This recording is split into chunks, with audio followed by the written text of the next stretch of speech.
I call this meeting of March 22nd Select Board Recording in progress. to order. First item on the agenda is a public comment period. We have 4 people scheduled for public comment. I will take them in order. First speaker, Joshua Levy. Please approach.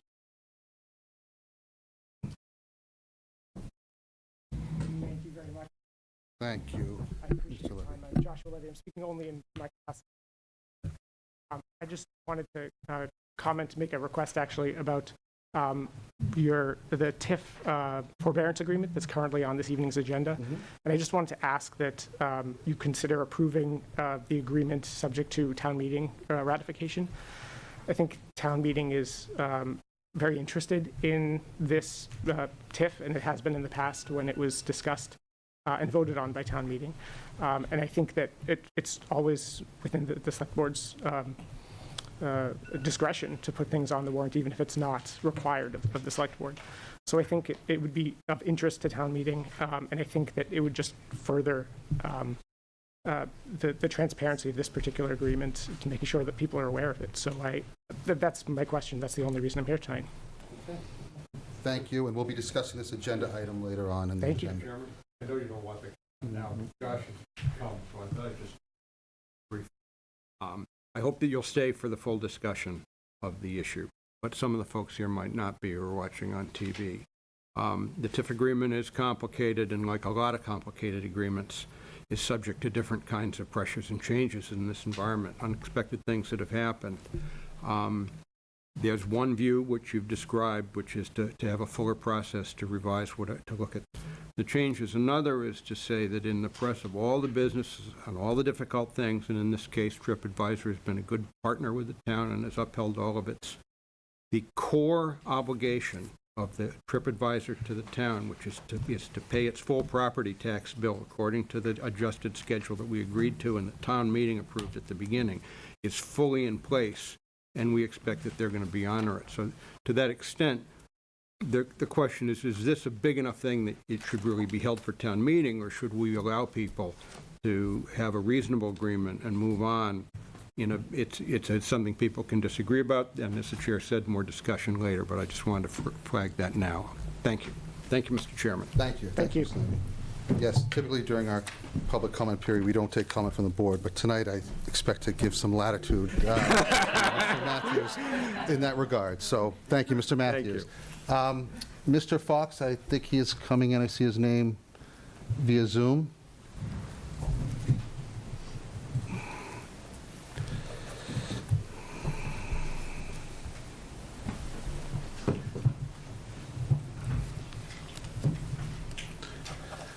Hi, thanks for having me tonight.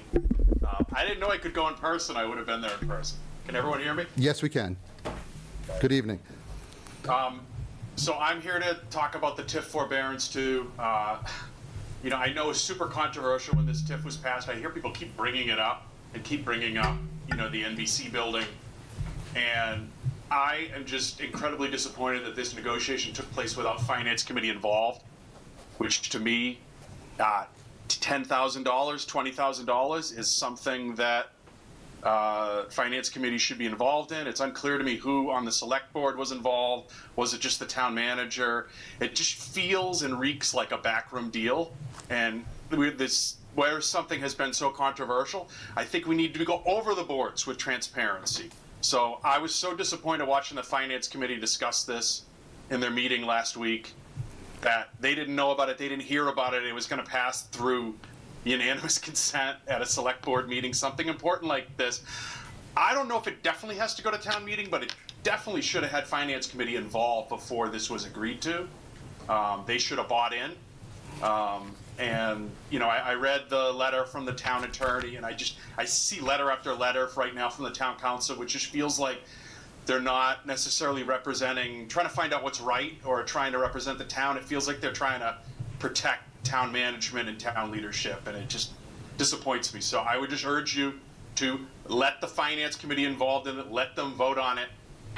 This should not be something that just resides in the select board. It's too important. Great. Thank you, Mr. Fox. And again, we will be discussing this later on. I just do want to clarify, and this isn't a rebuttal to you, but for those in the audience, we have not yet voted on this item. It was not on the consent. It was at one time, and it was taken off, and we're going to discuss it and potentially vote it this evening. But thank you for that. Third speaker, I have Lance Robert Brown, also via Zoom.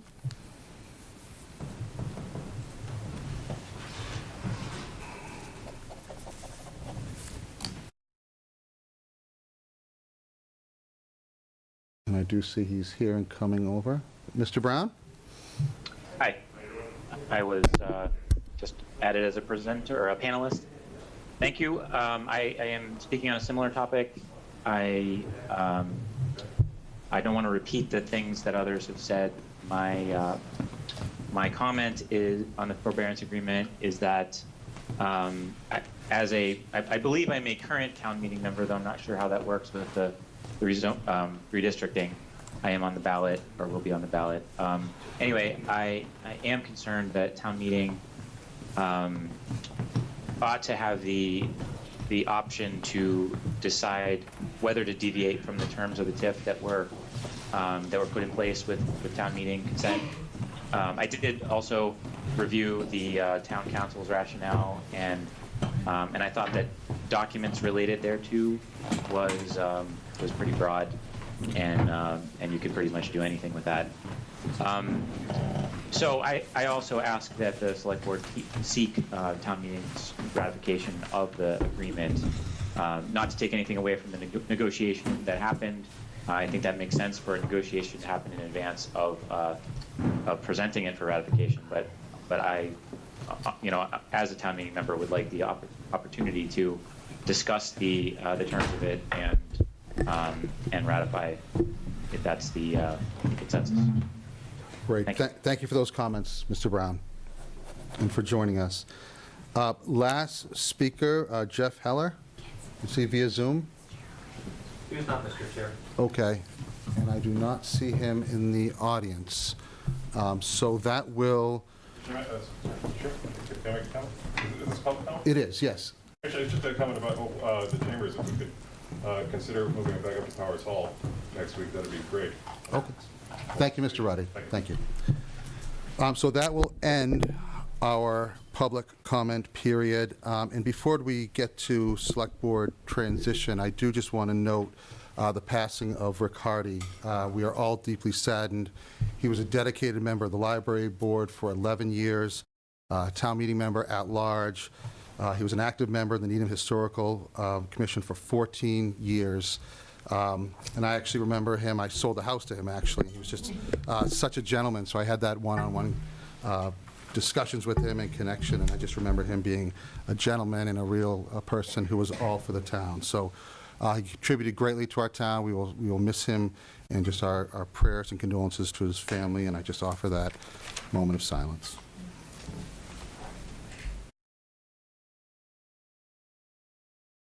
Thank you.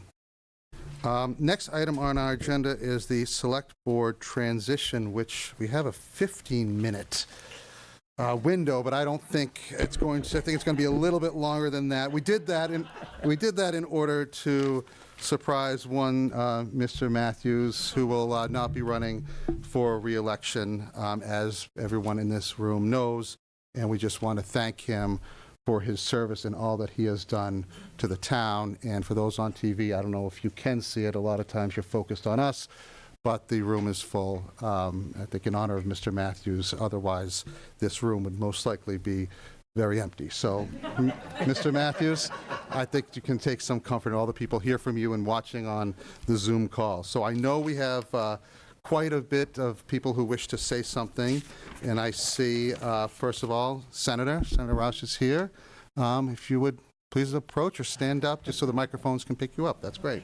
Oh, right. Here's the microphone. Great. Hi, everybody. Great to see you all. Great to see you. I am deeply honored and privileged to go first in this long line of people who I know are going to say glorious and wonderful things. Well earned and well deserved, Dan, for your incredible service to this town in so many different capacities over so many years. On a personal note, I have learned so much from you in my comparatively much shorter tenure in service to this town.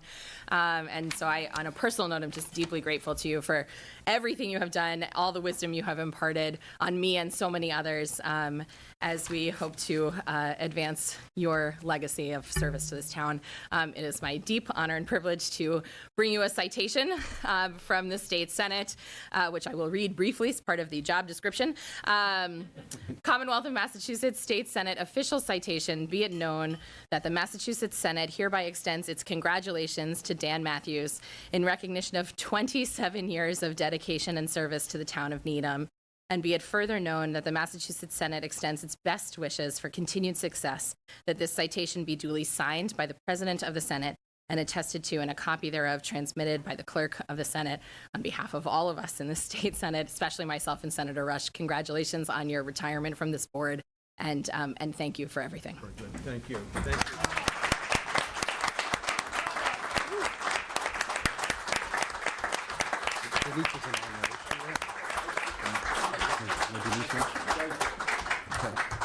Thank you, Senator. Next speaker, we will have our town moderator, Michael Fee.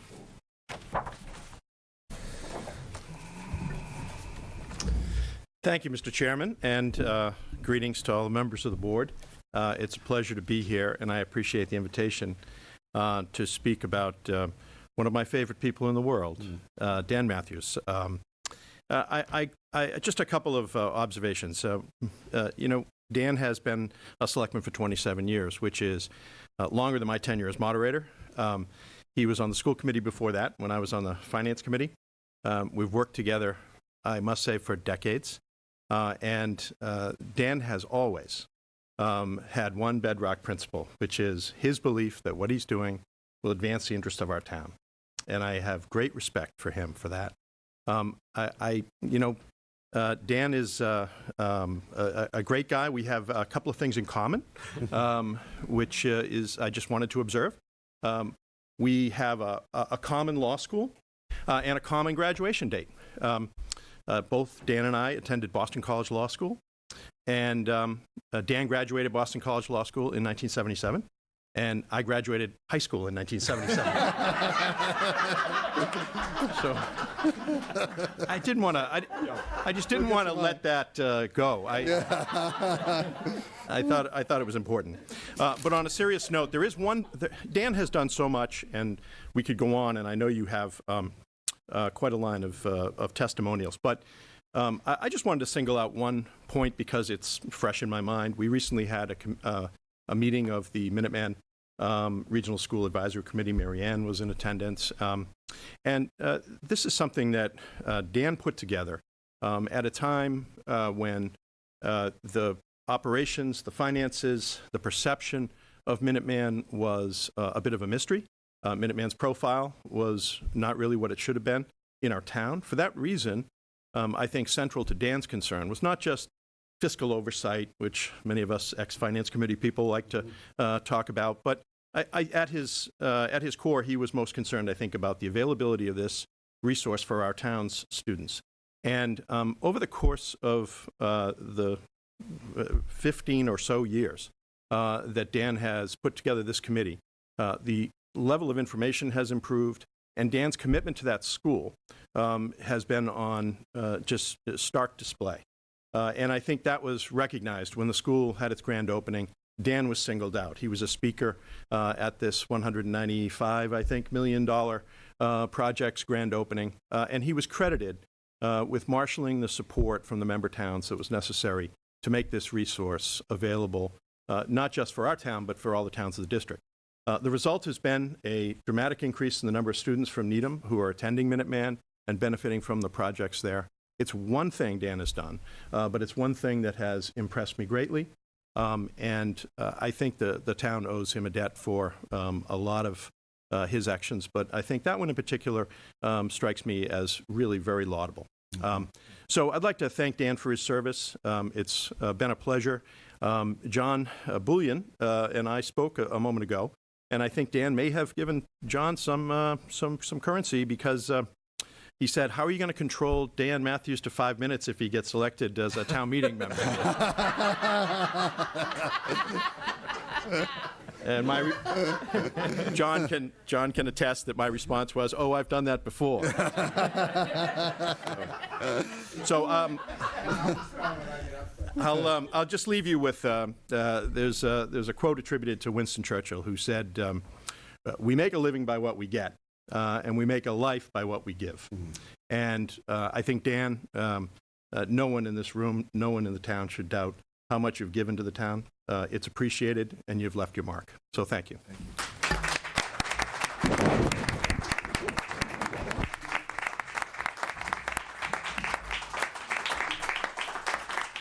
Very nice. Thank you, Mr. Martyr, for those comments. Next, we'll go to Colleen Shaler, former Select Board member, served with Dan. Colleen, how are you? Good. For me not to sit over there. I know, right? There'll always be a place. Maybe I'll run next time. I don't know. This is a very sad night for me, Dan, as you well know. You know, I tried so hard to convince you to stay. I really did. Dan and I have worked together actually for 10 years, 3 years on the Board of Selectmen, but 7 years when I was on the school committee with him. And I find that in every case, that the integrity that Dan uses as he approaches something and the dedication to the town of Needham and its citizens is just unmatchable. And I was very proud to be able to work with him. And strange as it may seem, although I am a year or two older than he is, he's always been my mentor. And I do appreciate that, Dan, and good luck with everything. Thanks. Thank you. Thank you.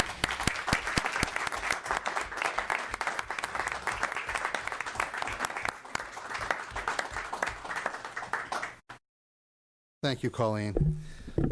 Next, we have Mr. Handel, former Select Board member, former chair. How are you?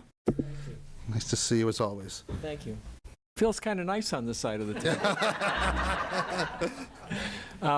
I've served with Dan my entire tenure, and I have never met a more dedicated public servant in my life. Dan had a detailed knowledge of how government works, and he loved government.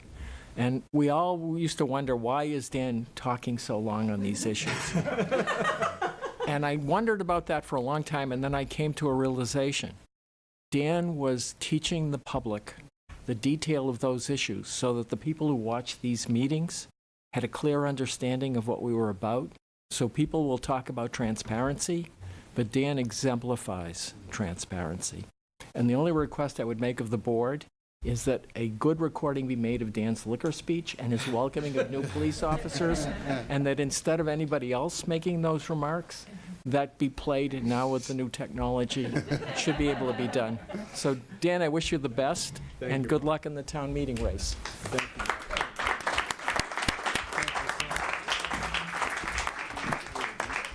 Thank you, Mr. Handel. Next, we have Mr. Bullion, former Select Board member, also former chair, twice? No, Who's counting? More than that? Oh, I was trying to keep you young. 4 times. 4 times, okay. Yeah. So I'm going to need 18 years right now, too. So I know we're limited on time. Dan ran my campaign in 2003 when I ran for the Board of Selectmen at that time. And, to echo some of the comments that have been made before me, Dan is a man of incredible integrity. He cares about the town more than anybody can imagine. You give long speeches, which I always enjoyed, until I was at home watching. And then it's like, well, wait a second, I don't have to watch these. So I started taping the meetings and then going through Dan's speeches, which I knew well. And, having heard them many times. I do want to jump back to Michael Fee and just say, I'll be curious to see, as hopefully a re-elected town meeting member, how this plays out at town meeting. If Dan gets elected, 5 minutes, that'll be interesting. But it's been my pleasure to serve my entire 18 years with you, Dan. We did good, and you did great. And all the time that you put into this town, and people don't realize the integrity that everybody on this board serves with, and the caring And that's what it comes down to. When you're sitting on that side of the table, the people that I've known sitting on that side of the table have been people that care about the town deeply. So as much as people are critical, and they have been, and we know that because we heard the criticisms and the complaints, I would always try to make it clear to people that we care. We may not agree sometimes on issues, but we care. And we all did. And everybody in this room that's here to celebrate you cares. And really, you know, it's just an amazing run that you've had, Dan. And A lot of help.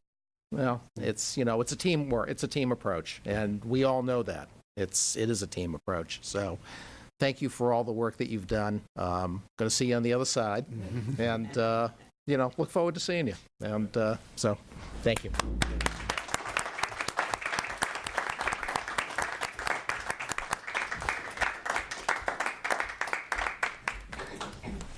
Thank you, Mr. Bullion. I see Representative Denise Garlick is here, and I'm sure she has a lot to say. Representative Garlick, nice to see you. Thank you very much, Matt. Good evening, everyone. Evening. So I do have a lot to say, but I hear that we will roast and toast you on April 29th. So I will be very brief in deference to all the business this board needs to take on. But Dan, I did want to take a moment to say, speaking on behalf of our community, I wish to express our deep respect and our gratitude for your public service. You are an extraordinary role model as an active, knowledgeable, caring, and committed citizen. Martha Gellman said, and I quote, "Citizenship is a tough occupation, which obliges the citizen to make his own informed decision and then stand by it. And there, Dan, as you have always demonstrated, then work hard for it." As a citizen of our town, of our Commonwealth, and our country, you have devoted thousands and thousands of hours to study issues and concerns, to chart paths forward, and to navigate until goals were fulfilled. In these very unsettled times, in our town, in our Commonwealth, in our country, and in the world, we need good citizens, willing to think, willing to work, willing to lead. And Dan, you are most honestly the best citizen I know. Thank you for everything.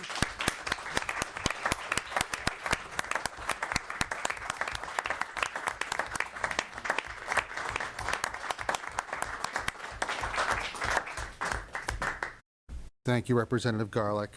And last on my list, I have Mr. Healy, former Select Board member and chair, say 2 times? Twice. Oh, Thank you, that Mr. one. Chairman. Thank you, Mr. Healy. Colleagues on the Select Board, Town Manager. Dan, congratulations. Wonderful accomplishments. I do want to point out a couple of things. It is nice that we have a fellow Needham High School graduate still toiling away. And I think what it means is that you know where this town came from. You know what it's going to be. You helped make it to be a better place, but you never forgot the people that grew up here, that lived here, that first made Needham. And I've always thought that's a great characteristic of someone who wants to lead a town. Know where you've been so you know where you're going. I'd also like to say that I've had the privilege of knowing and working with Dan since the 1980s, and my service on the Finance Committee, and then joining him here with the Select Board. There were some fantastic accomplishments, if you don't mind, that I'd like to mention. Dan was the driving force behind the Community Preservation Act. He struggled once or twice, didn't have everyone on his side at the beginning. In the middle, they were kind of there. But Dan, you convinced them. And I wish I had the laundry list of projects that the CPA fund has bought for the town of Needham, all without additional taxpayer dollars, all without additional overrides. Second, we have Kate. Dan was the driving force behind the Town Manager Act. and I don't think Dan gets enough credit because, again, that was stalled once, if not twice, but through your persistence, you got that thing passed. I'd also like to talk about a broad 20-year of accomplishment, starting in the year 2000 up until now. I could be mistaken, and now that Emery Grove is going to be done, probably it is now. Every single building in this town has been renovated or rebuilt. That's a tremendous accomplishment. And I know it was a team. I know John was there, Mo was there, Jerry was there, Jack. This board's been here. But you were there consistent. You were there from the start. And I think the town owes a debt of gratitude for you for all you did on that. I want to finish with a personal reflection. So when you were running John's campaign, you remember there was another guy who was on the ballot that year. Who was that? It was a vote for two. I don't recall any signs saying that, but... So I went to a coffee up in the section of town, the Mitchell, kind of the side by where... up between Harris and where Mitchell was. And I gave my spiel, you know, why you should vote for me, and this is something I've always wanted to do, Needham born and bred. And this older gentleman, towards the end, started peppering me with questions. Had a bit of a Maine accent, which I didn't quite place. And at the end of it, he stood up and he goes, I think you're going to be good. I think you're going to be all right. And when you do get elected, I want you to work very closely with that guy, Dan Matthews. And I said, I'd be happy to do it. He said, because you know what? He's a great guy. That was Dan Matthews' father.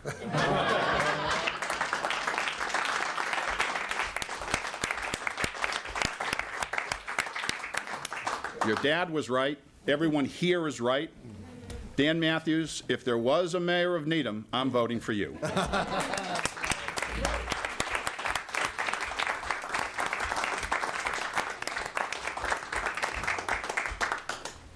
Thank you, Mr. Healy. Thank you for all of those heartfelt comments and all true comments. And I should just, for my comments, say I echo everything that's been said because it is all true and extremely touching and right to the point. But what I'm going to do now is I'm going to turn it over to members of this board and just go down the line and, of course, express our appreciation and gratitude. If anyone, Kevin? Sure. I'm the newest member of the board, but I may know Dan perhaps longer than you realize. I worked on one of his first campaigns with my brother back when I was, I think, in 7th grade. We were leafleting houses. Apparently no one wanted to do the job, so we got to do it. But it's been clear that Dan loves the job, he's good at the job, and he loves his town. So thank you for everything, Dan. You're awesome, Kevin.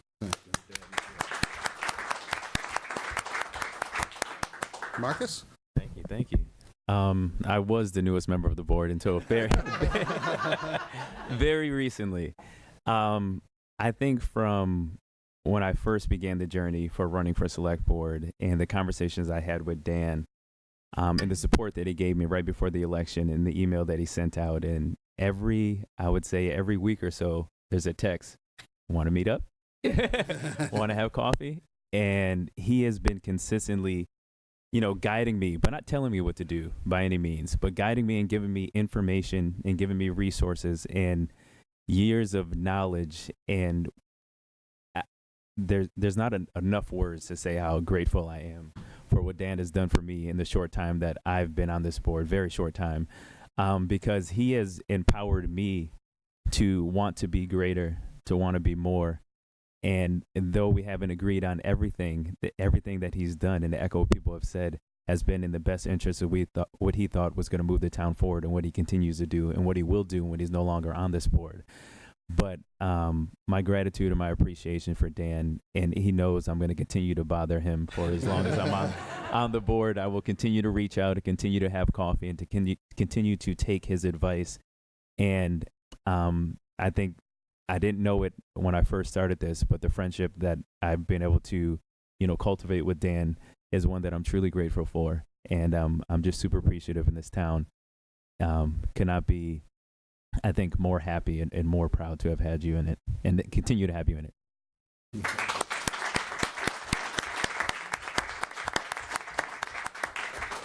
Thank you, Marcus. Marianne? So, Dan, we're going to have the time to toast you more at the end of April. But I will just say that, echoing everything that's been said, right? We go back a long, long way. Dan has been supportive from the very beginning. We met doing overrides. No, we didn't. We met at Hillside with our girls back at the beginning. And I am grateful for all those years, for all those bon mots that I've been able to pay forward and say, well, Dan says, or this is what you need to know about this. And so, in the words of Mary Oliver, I'll say, what will you do with your one wild and precious life? I'm grateful for the decades of your precious life that you have given to Needham, that we have all benefited from. And now I'm going to say, well, we've had a few wild moments. I'm going to encourage the wild and crazy part going forward because you know what? You're due. So thank you, Dan.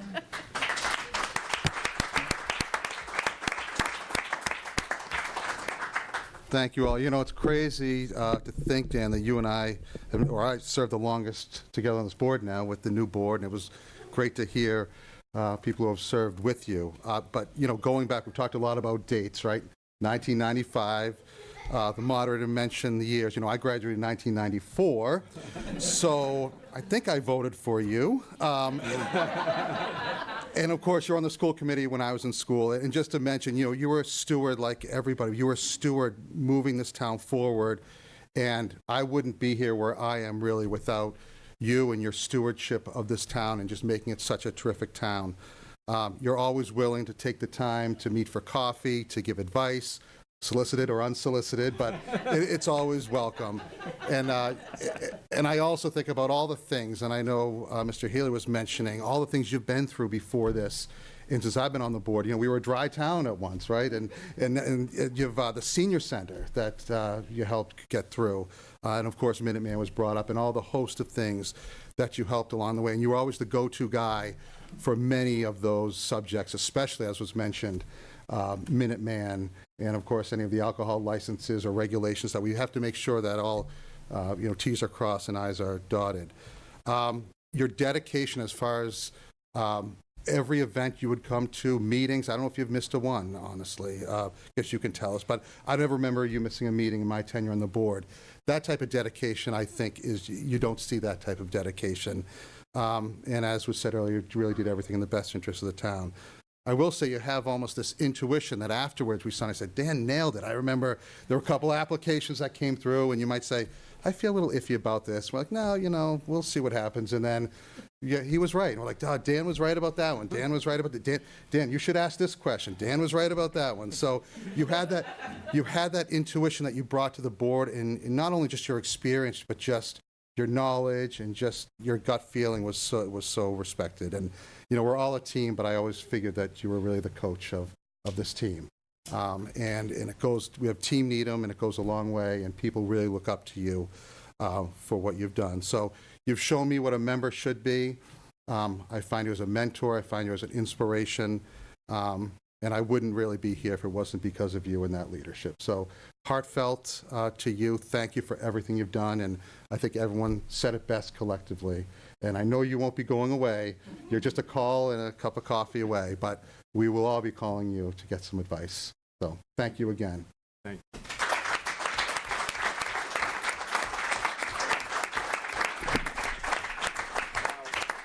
In order you have 10 seconds, Mr. Matthews.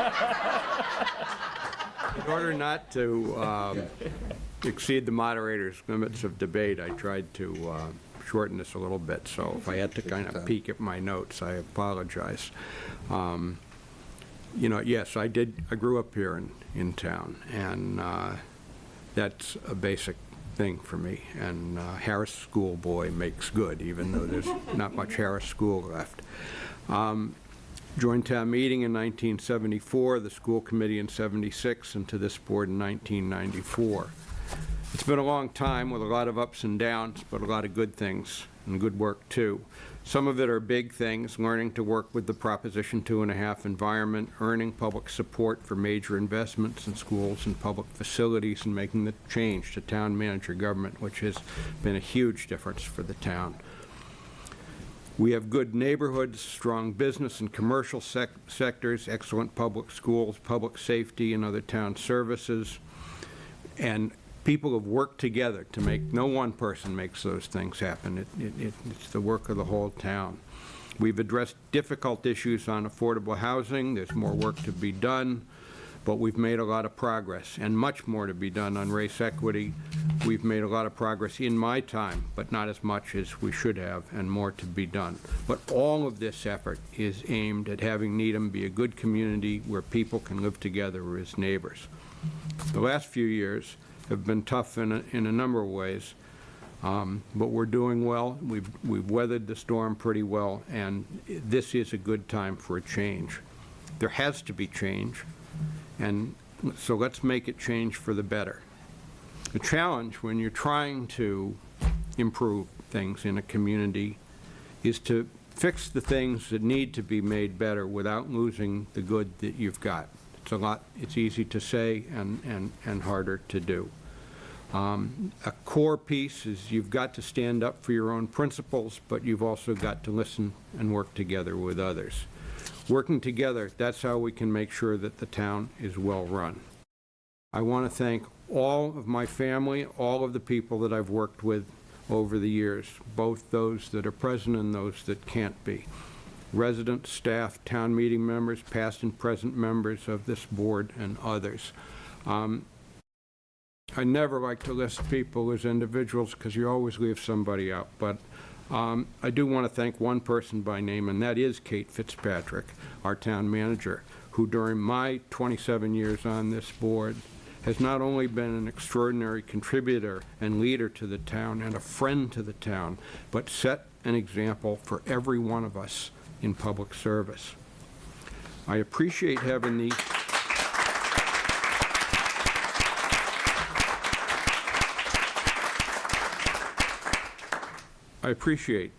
having had the opportunity to participate in the town's government, and I'm grateful for the friendship, the guidance, the support I've received over all these years. And I hope that my work has been a positive contribution to the town and its people, and affected positively concerns beyond our community as well. Thank you all, and best wishes.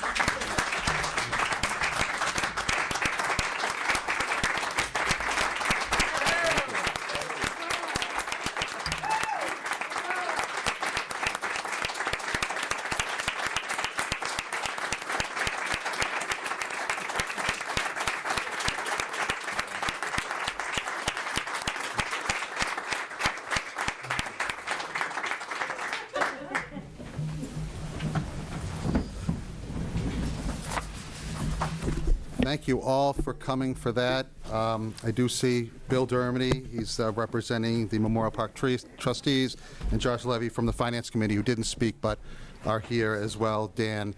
And I will give a minute for the room to clear. You may leave. You don't have to stay for the whole meeting. We're doing some accounting, you know. Thank you. Taping it, so he's taping it. I was going to say. It's going to be on the Needham Channel.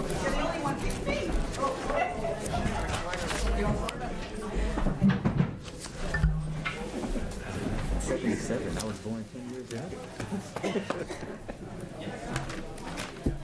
Okay. We'll wait 10 more seconds, and then we'll get this back on order. This goes back that way. Steady. Like reflex. Yeah, it's just Pardon, everyone. Pardon.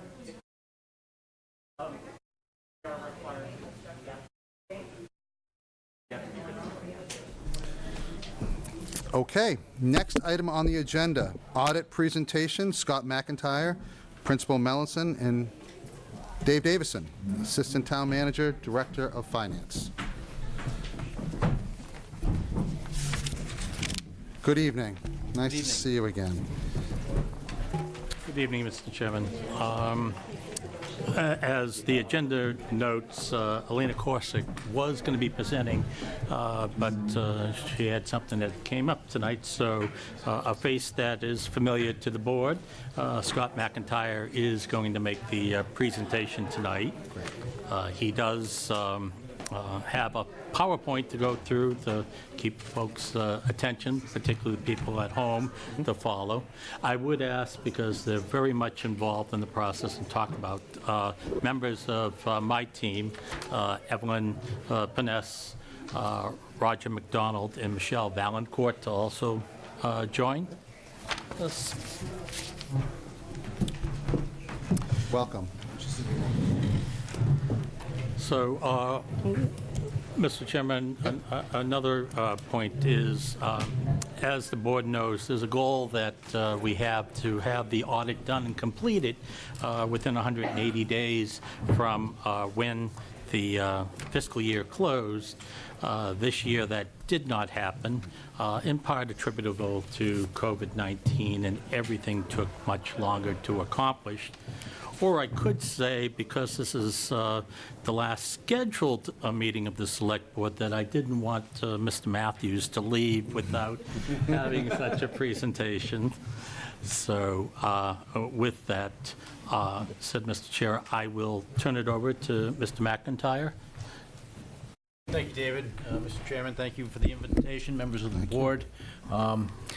I've been doing this job for a long time, and I know when there's a big crowd in the room, they're really not here to see me. So, that's become clear over 34 years of doing the type of work that I do. So, as the finance director, assistant town manager said, I'm substituting for Alina tonight, who had a family issue come up. Her name's still on the PowerPoint. I didn't even bother to change it today.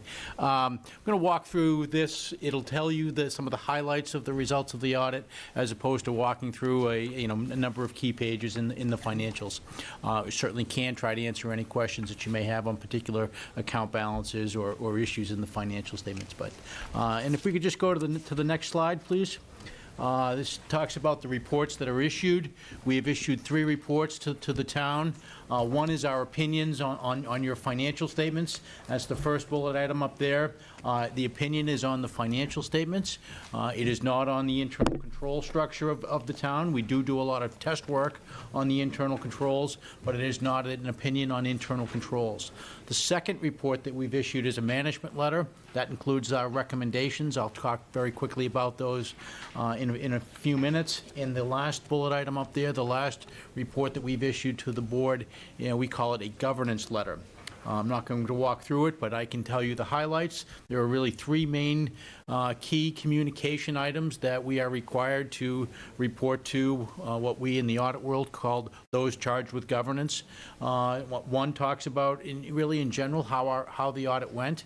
And again, our audit, as it has for a couple of years, several years now, our audit here in Needham has gone very well.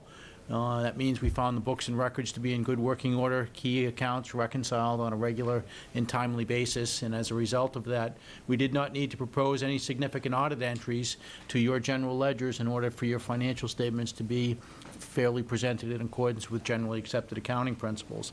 The second of the required 3 communication items deals with if there were any disagreements in how to apply generally accepted accounting principles between the town and our firm, and there were no disagreements in how to apply generally accepted accounting principles. And the last of the required communications that's present in our governance letter to you folks deals with accounting estimates. There are several in your financial statements. The 2 largest and most significant are your net pension liability and your net OPEB liability. We'll touch base on those in a little bit.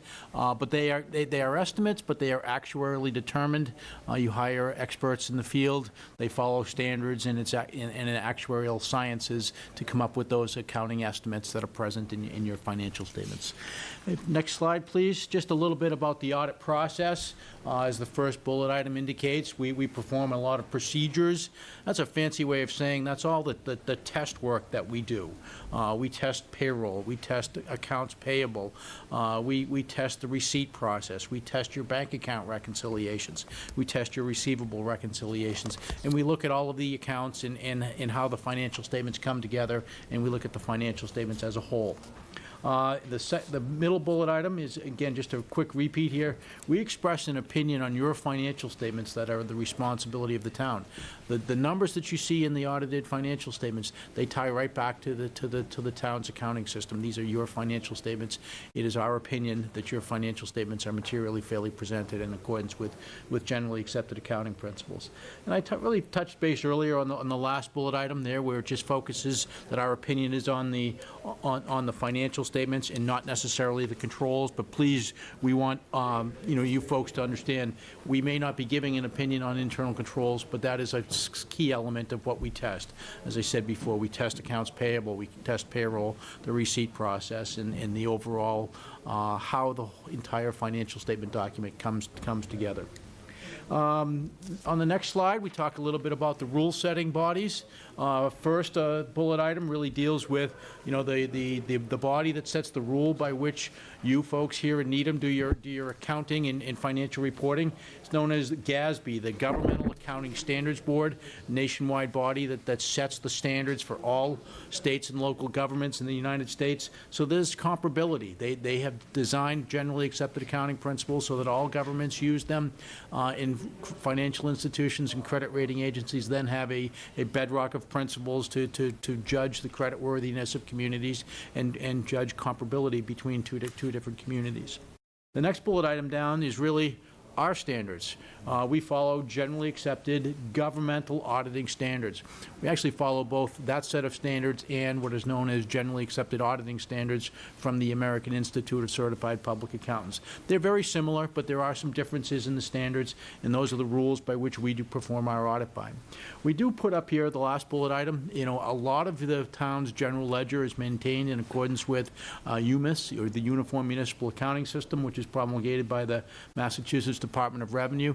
It's similar to, but it's not full GAAP. GAAP being generally accepted accounting principles. There are some records that are maintained in the general ledger that help through the audit process to convert certain key accounts from a modified accrual, which is the basis of accounting that the Department of Revenue requires, over to the accrual basis where applicable for generally accepted accounting principles. On the next slide, just real quickly, in the financial statements, this is a kind of a real snapshot of what's included in there. First and foremost is our auditor's opinion. And as indicated up there are unmodified opinions, sometimes referred to very plainly as a clean opinion. As I said before, in our opinion, your financial statements are in accordance with generally accepted accounting principles. The word unmodified is a technical one, meaning there are no modifications to our opinion to your GAAP or generally accepted accounting principles financial statements. Right after that is your management's discussion and analysis. It precedes the numbers pages. It precedes the balance sheets and the operating statements and things like that. And it really highlights to the reader, it puts the summary into words, not just in numbers. And the town does a great job in its management's discussion and analysis. You can read either, at your leisure, go in there and understand why certain key account balances may have changed. It's really a great tool for your financial statement users to be able to look at your MD&A. After that, it comes to the number pages that I referred to. And keep in mind, there are dual perspective financial statements in here. That doesn't mean there are two sets of books. You have one set of books that are presented on the long-term basis of accounting. That's the government-wide financial statements. And the more short-term perspective. A lot of readers still go to the short-term perspective. They look at your general fund and they want to look at fund balance. That's really important stuff, as most readers still go there. But the long-term financial statements, the government-wide, that's That includes where you have your bonds payable, your capital assets, your net pension liability, and your net OPEB liability. And there's some really important information in there as well. And last, you have your notes in what we refer to as RSI, or Required Supplementary Information. The standard setters have said that in addition to all the notes, they want some required supplementary information. And a lot of that is budget versus actual comparative schedules, as well as schedules you get from your actuaries showing you the funding status of the retirement system here in Needham, as well as your OPEB liability. And the next series of slides just deals with some of the key account balances to the members of the board and those that might be watching at home. This is a 4-year trend analysis of your unassigned fund balance in your general fund. If there's one place that most readers turn to in your financial statements, it's your general fund balance sheet, and they focus on the unassigned fund balance number. Just working on the column on the far right, that's 2021, or as of June 30, 2021. A combined balance there between your general fund and your stabilization, which are presented as a single fund for GAAP purposes or generally accepted accounting principles purposes, have a balance there of about $28 million. That's down just a little bit over the prior year, down about $750,000 over the prior year, but still represents as we put in quotes here from your fiscal year 2020 opinion from Standard & Poor's, it represents a very strong fund balance. And that certainly remains the case here as you closed fiscal year 21. And on the next slide, it's a very similar slide.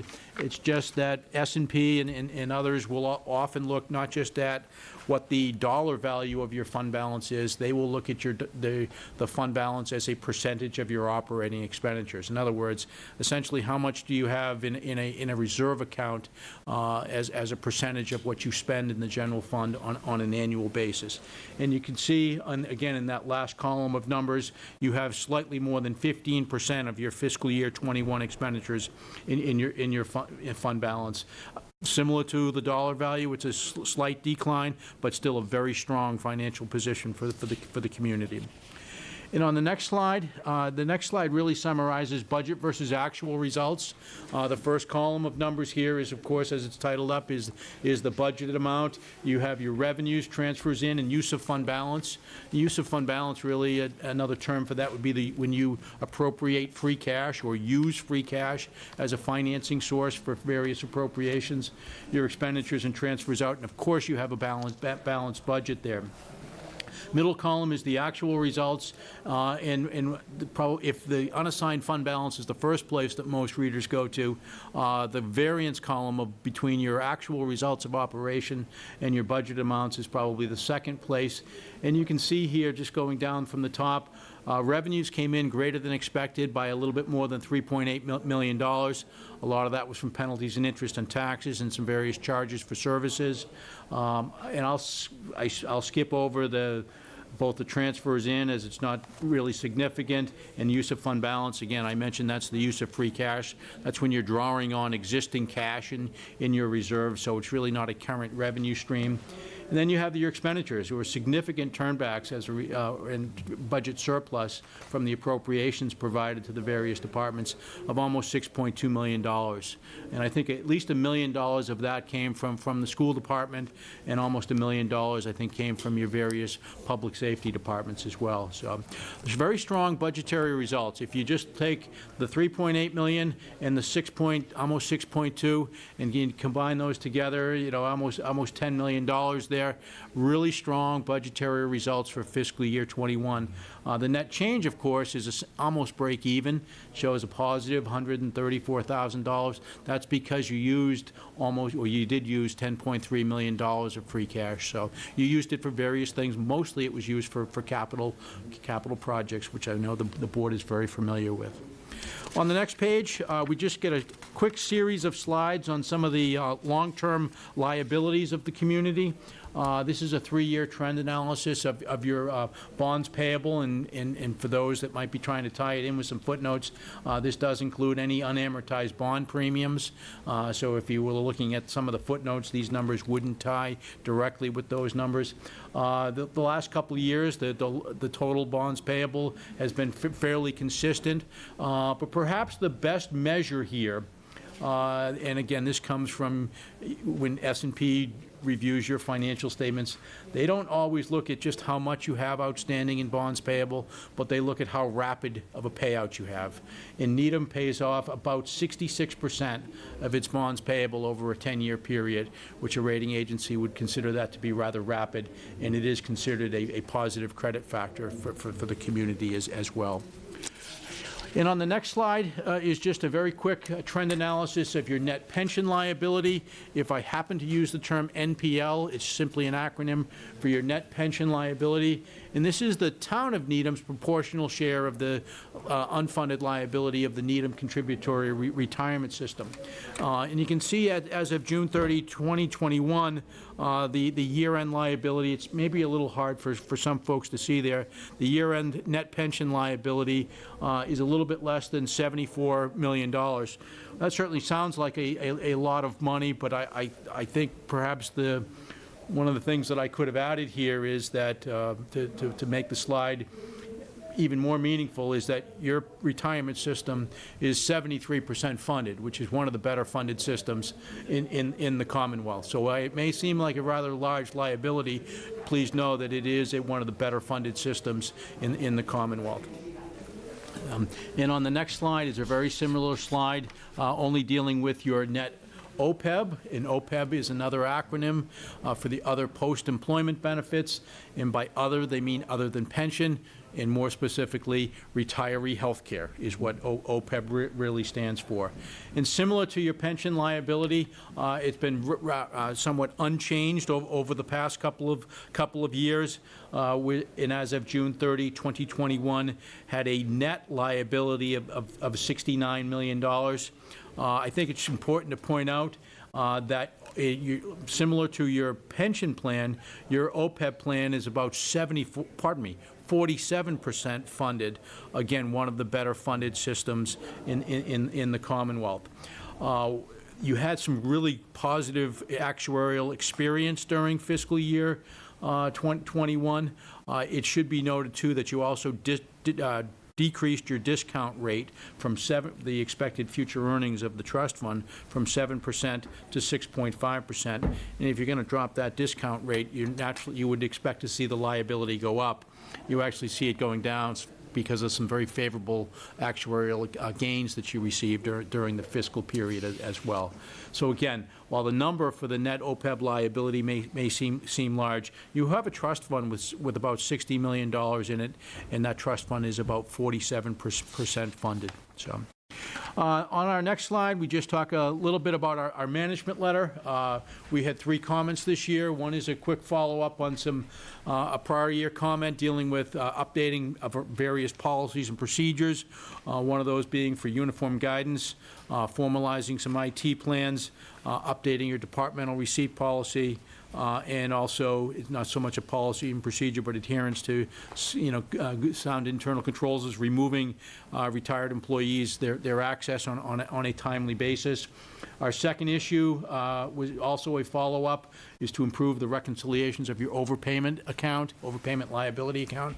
There was some really nice progress that was made on this during the fiscal year. Wasn't completely resolved, but as is written in the text of the comment, the homework that still needs to be done there deals with about a $55,000 account balance, so it's not an overly significant account balance to the community.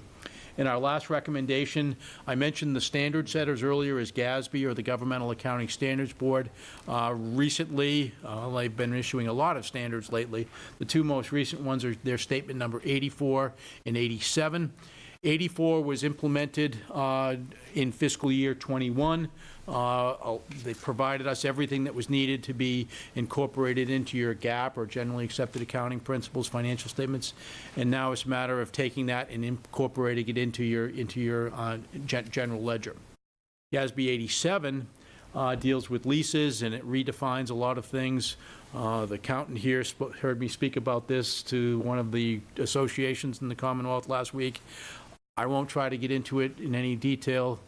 I certainly took an hour and a half to get into it last week. I'm not going to do that. There's some amount of homework here, and David and I were talking about it before we came into the room, and I'll give him a call about it in the coming weeks. But there may be some homework that the town needs to do where the old term, some of you may remember capital leases and operating leases, and your capital leases have always been accounted for, and operating was kind of forgot about. You may need to go back and look at some of these operating leases, and maybe they need to be recorded on your financial statements, where in the past, to date, the accounting standards haven't required that, but that will be a change. And so that really, on the next slide, that's a very, very quick overview of our audit of your financial statements. Tried to hit on the key points in terms of talking about your unassigned fund balance, net pension liability, OPEB liability. Again, while those numbers may seem on the surface rather large, and they are, you are on funding schedules, and you are one of the better funded pension plans and better funded OPEB plans in the Commonwealth. So with that, I will try to answer any questions that the board may have. Great, thank you. And our pension plan, our OPEB plans have really, that's been a goal of ours over the years to increase that funding. So it's nice to see where we stand versus other towns in the Commonwealth on that. Just a question before I open. First of all, I want to thank the team in front of me, Roger, Evie, Michelle, Dave. Thank you for all that you do. And it's a report. There's always things we can improve, but it's a terrific report. Looking at COVID and kind of looking back and looking at the other towns you serve in Needham, where do we stand in our position, how we've dealt with our finances, and how has that really affected what you've seen out there? Mm-hmm. Well, your finance director talked a little bit about it.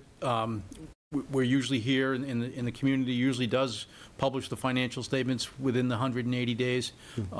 Most communities like the town of Needham, I would make sure I would clarify that to say your peer communities have always adhered to that. Needham's not alone in having things be delayed a little bit this year. One, because of COVID, probably, again, I wasn't the engagement partner, so I don't know all the details, but some of my clients that I am the engagement partner on are having some staffing issues right now, and there's just a lot of strain in certain organizations, and it's just delayed some dotting of the I's and crossing of the T's to get the report published. Right. Okay, thank you. Discussion? All right. No, it was great. It was great reading. Yes. Thank you for all of this. And those recommendations seem, a little bit tedious? The last one, yes. Number 84 needs. GAPC there to They're not tedious at all. Just watch the hour and a half Exactly. Michelle, I'm sure she recorded it. Yes, and we'll be on it. So we'll be. Auditor, it's riveting. Yes, it's riveting. Well, we look forward to doing that. Dave. Well, Mr. Chair, just leave the comment that we do not disagree with any of the recommendations that the auditors had, and we are, of course, going to move forward with implementation. As Mr. McIntyre said, 87, it's interesting. They change vocabulary and interpretation of the way that they view contracts. Ironically, it will have an impact on the school department more so than town departments. So, which I have been in conversations with the school business administration in preparation for that, as has Michelle. Okay. As far as impact, you mean like negatively? Like it's going to... A lot more work and documentation, and much more timely in terms of providing information to us and giving a little more thought to service agreements that they enter into and how they're structured. So not tedious at all. Got it. Right. No, not at all. Great. All right. Thank you again. Nice to see everybody. Thank you. Thank you.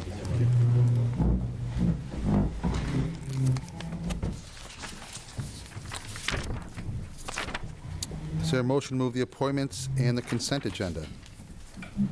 So moved. Is there a second? Second. All those in favor say aye. Can I just- Oh, yes, discussion. Mary Ann. Notice one thing. We do have an extension of the town manager's contract on that consent agenda, so I do want to note that we've done this, that we've had a discussion with the town manager, that as was mentioned earlier this evening, we're all grateful for the town manager that she's here. And I do note that in a state that has more than 20 openings for town managers, that we look forward to retaining Kate's services. So, thank you. Great. Thank you again for your work, Kate. Any further discussion? Hearing none, all those in favor say aye. Aye. Opposed? That's unanimous. Next item on the agenda, Babson College scholarships. My alum, as you know, Mary Ann, and I know you made some good choices, so. Did you get a Babson Over to you. College scholarship back in the day? Did it exist back then? I don't think it did, or I did not know about it. They've been around for a long time, I know. So just so that everybody on the board does know, the Babson College Scholarship is a scholarship that Babson offers to residents of the town of Needham, and they similarly offer one to residents of the town of Wellesley. But in this case, we're talking about residents of the town of Needham who will be students at Babson, either undergraduate or graduates. This year, I don't believe there's any graduate students on the list. This particular grant, as the town scholarship, is a grant that's in excess of the financial aid grant that the college makes to them. So they go through the regular financial aid process, and then this town scholarship is added on top. We do take a look at voting to approve the scholarship awards to the applicants, and so I just want to say that we are grateful to Babson, and I know that the families that receive these are in fact very grateful to Babson for the additional support for their students. Great. And thank you for your work on that, Mary Ann, in reviewing those applications. Is there a motion?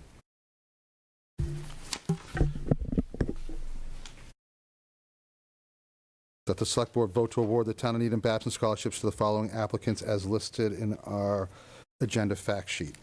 So moved. Is there a second? Any discussion? Just to say, again, express my appreciation, I'm sure I speak for everybody. Great. This is a great program that Babson has had that's helped Needham students for many, many years, and it's great to be that they're continuing it and expanding it. Thank you. Any further discussion? All those in favor say aye. Aye. That is unanimous. Next item on the agenda. We're going to Amy. ARPA Economic Development Grants and Program Update. Amy, Kate, and Katie. We'll put you on for next. You'll hear from me the next meeting. I'll be in. Sounds great. Take care. Thanks, Jeff. Thanks, Jeff. ARPA Economic Development Grants and Program Update. How are you this evening? Good evening. Good. Good evening. Okay. Thank you, Mr. Chair. I will first start and call your attention to the spreadsheet, initial ARPA funding proposal 322, just to frame that we're looking at the economic development bucket. We told you we would come back with some thoughts on round 2 for small business grants. So we are only making changes that are highlighted here in red. So for the grant program, that $460,000 is $260,000 that was already committed in round 1. So the proposal tonight is to have $200,000 available for round 2. That would leave the $20,000 committed for public art and $20,000 in other. But before you take a vote on that change, I will turn it over to Amy to talk through her thinking around round 2 eligibility changes. Sure. So I'm pleased to announce that, or share with all of you, that the feedback from the small businesses has been overwhelmingly so appreciative. And so I wanted to pass it along because I had the pleasure of being able to reach out to them and share the good news. And I felt like I said it was like Publishers Clearinghouse in Santa Claus Right. and Tooth Fairy, all of them, right? So I have to say that it absolutely is going to make an enormous impact. So I appreciate very much your support of the prior funding. And so, as you mentioned in a previous meeting, that you were open to a round 2, so here we are. So we did make a few tweaks to the program. They are highlighted in yellow in the memo in front of you, and it's basically just to really clarify the eligibility criteria for the businesses. This did not really change anything that we did the first time around, but it just made it more clear to let them know that, for example, if personal property taxes were owed to the town, that would be something that would not deem them eligible. That's not to say that they couldn't become current and then apply. So it was just providing some clarity. And in addition, we wanted to open this up to Needham nonprofit organizations, with the organization being focused, its mission being focused primarily on the community of Needham, so that 50% of its program services or expenditures would be coming back to the town of Needham, as opposed to being a national organization that just happens to be located here in Needham. I felt it was really important to ensure that these funds that were directed to this community stay within this community to benefit, the residents and the businesses. So happy to answer any questions that you might have. Great. Just a couple that I had, then Mary Ann. The net revenue change, can you just describe the change that it used to be clearly gross and now it's net? Is that because you felt that some businesses were not qualifying because of their gross revenues were too big? And it was just a little unclear. It just said annual revenue. So some businesses then came back and were asking, did you mean net or did you mean gross? And again, wanting to be able to help as many businesses as possible. So that was just a point of confusion. And like with anything, you do it the first time, you learn a few things, then you want to come back and you want to, tweak those things to make it just easier for everyone to understand. That's great, because I did speak with a couple businesses, and I thought they were too large for this program, and I said that didn't make sense to me, and I think it must have been the gross and net confusion. So. And interestingly, I did have a few conversations with some businesses that did not apply for round one, and I asked them specifically why. And one of the responses I got actually from a couple of businesses was that, well, we wanted the funds to, we thought there were other businesses that were more deserving than we were, that we didn't throw our hat into the ring for this because we thought that perhaps they should go to other businesses. So the outreach, I'm going to even take to the streets and walk around and hand flyers to some of the businesses that I didn't hear from round one to make sure that they know about this. Great. Thank you. Mary Ann? I was just going to observe that I am really grateful for all the listening that was done, because I do feel like we learned from round one and we've sort of modified to be more inclusive in some ways where organizations in town who missed or were not able to be part of the first process, I know are looking forward to this process coming forward. That will be a good thing. It'll be great. Terrific program. Further comments? Yeah, just so are businesses allowed to apply again or just once? They are not. I just wanted to be sure, They are because not. I see that we're doing this and adding to it with the nonprofits, which I think is great. I just wanted to clarify. Right. Yeah. So if you received a grant in round one, you would not be eligible to apply in round two. Thank you. Thank you. For all of this. Great. Any further comments from you? None. Okay, is there a motion that the board vote to approve $200,000 in ARPA funds for the Small Business Grant Program Round 2 as shown on the American Rescue Plan Act funding proposal dated March 22nd, 2022? Is there such a motion? So moved. Is there a second? Second. Any further discussion? All those in favor say aye. Aye. That is unanimous. Thank you again for Terrific. all of your work. Thank you very much. Mr. Chair, if I may, Yes. just two other updates. The last page is the report from our accounting department, which will bring you essentially monthly, just to say what the budget was and what's been expended.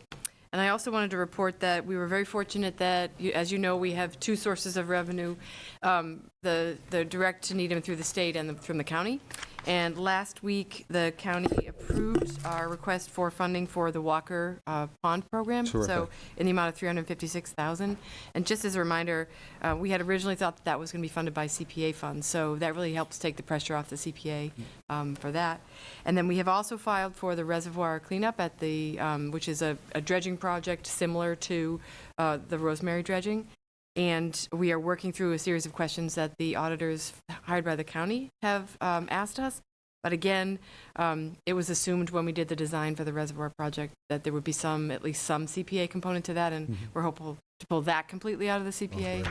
So if we were able to do that, that would be almost $2.5 million that could come off of the CPA requirements. So we believe we've had early indications that the reservoir project is it will comply. And so we will work through those questions and see when that can get approved by the county. That's great. Thank you. Great. Thanks again. Thanks very much.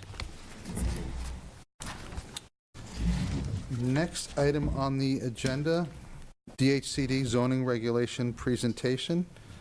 Katie, and I see we have Lee Newman and Karen Sonneborg. I don't see them here, so I'm assuming they are coming to us via Zoom. Is that correct? Yep, I see Lee and Karen coming over. Good evening, Lee. Good evening. Nice to see you. Good evening, Karen. Good evening. So clearly you can hear us and we can hear you. And with that, Katie, the floor is yours. Wonderful. Thank you, Mr. Chair. And Miles, if you could run the slide deck for me. So while that's being pulled up, I think everyone is aware that in early of last year, the governor signed a broad economic development bill, and one component of that was a requirement that MBTA communities, of which Needham is one, have a zoning ordinance or bylaw in place that provides at least one district of reasonable size in which multifamily housing is permitted as of right. The statute, and Miles, you can go to the next slide, please, was explicit about a few things. About those, what would be required of that zoning district. So the housing cannot be age restricted. It must be suitable for families with children. The zoning must allow for at least 15 units per acre. Google tells me a good way to visualize an acre is about 3/4 of a football field, if that is helpful. And Twice my yard. Yeah, right. Okay. And the district must be within a half mile of a transit stop. The statute also lists 3 state funding sources that communities would not be eligible for if they're not compliant with this new requirement, and I can talk about that a bit more later. Beyond those elements, the legislation really is deferring to the Department of Housing and Community Development as the state agency responsible for fleshing out the details and determining what communities actually have to do to comply with these regulations. That is really where we are today. On the next slide, I'll start going through DHCD has issued draft guidelines for what it would look like for communities to achieve compliance and further defining things that might not have been fully defined under the legislation. Katie, part of why you're covering this with us is that it is a requirement of the legislation that we all be briefed about this. It is. So this is why we're all paying This is your close briefing. attention to So it. there'll be a very satisfying check mark later on in terms of things we need to do that we're There may be a accomplishing quiz. right now. Yes. Yeah, and this is quite dense. So yes, please, I think, feel free to stop me along the way if something's not clear. So I'll go through the draft guidelines. I'm going to turn it over to Lee to talk about our initial zoning analysis for Needham, and then we have some recommended next steps, some that are required of us and some that we're encouraging. So the draft guidelines, DHCD defines multifamily as a building with 3 or more units or 2 or more buildings on the same lot, each with more than 1 unit in it. And you all know this, I imagine, but as of right means that our land use boards cannot require special permits. They would still have site plan review available to them as a tool, and that's an ability to look at very discrete items in a development proposal, such as traffic flow and public safety concerns. But beyond that, there would be, the developer would have the ability as of right under the zoning. On the next slide, this is the most dense, so I apologize for so much text, but the DHCD had to further define what does it mean to have a reasonable sized district, and they decided that they were going to create 2 thresholds. Communities must meet both. The first threshold is a minimum land area, and which they're setting at districts need to be 50 acres at a minimum. 25 of those acres must be contiguous, and no part of those 50 acres, if they are not contiguous, can be less than 5 acres in size. The second threshold is a unit capacity minimum. The underlying principle DHCD is applying here is the idea that if a community has public transportation available to it, that the responsibility to create opportunities for multifamily housing development around those transit stations kind of the responsibility increases at a percentage based on the type of service. So if you're a community that doesn't have transit at all, but you are adjacent to one, your unit capacity would be 10% of your existing housing stock. That requirement goes up if you're a commuter rail community at 15%, bus service 20%, subway service at 25%. This gets a little complicated around how we are currently defined, but I'll say right now, DHCD is defining Needham as a bus service community. So 20% of our existing housing stock of 11,891 units means our minimum unit capacity would be 2,378 units. I'll put a finer point on that unit minimum is not a housing production requirement. It is looking at what is the zoning, and once you factor in setback requirements, height restrictions, floor to area ratio, anything that defines the overall use and size of the building, could generating this number of units be possible? So it's not about what do you ultimately build or what is already built, it's what is possible under the zoning. On the next slide, actually, could we go back 1 mile? I believe. Great, perfect. The legislation is explicit that the density of the zoning district must be 15 units per acre. DHCD added in their guidelines some flexibility, which says that that can be an average. So you could have overlays within this district where some areas are more dense and others are less, as long as it averages to 15 units per acre. I want to call out the last bullet on this slide, which is if you take that 15 unit per acre density requirement and you multiply it by the minimum land area of 50 acres, you get a threshold of 750 units. That can be confusing because people have dueling sense of what the unit, overall units they need to achieve. I'd just say communities have to achieve all of the requirements within the draft guidelines. And so practically speaking, that means if the 750 figure is higher for one community than the unit capacity figure, they have to achieve 750. For us, it's that 2,300 and change number. On the next slide, in terms of what suitable for families means, the zoning cannot place age restrictions on the units. It cannot restrict the size of the units, the number of bedrooms, the size of the bedrooms, or the number of occupants. In terms of proximity to transit, DHCD again is providing some flexibility in the guidelines and saying that 25 of the 50 acres have to be within a half mile of a transit station.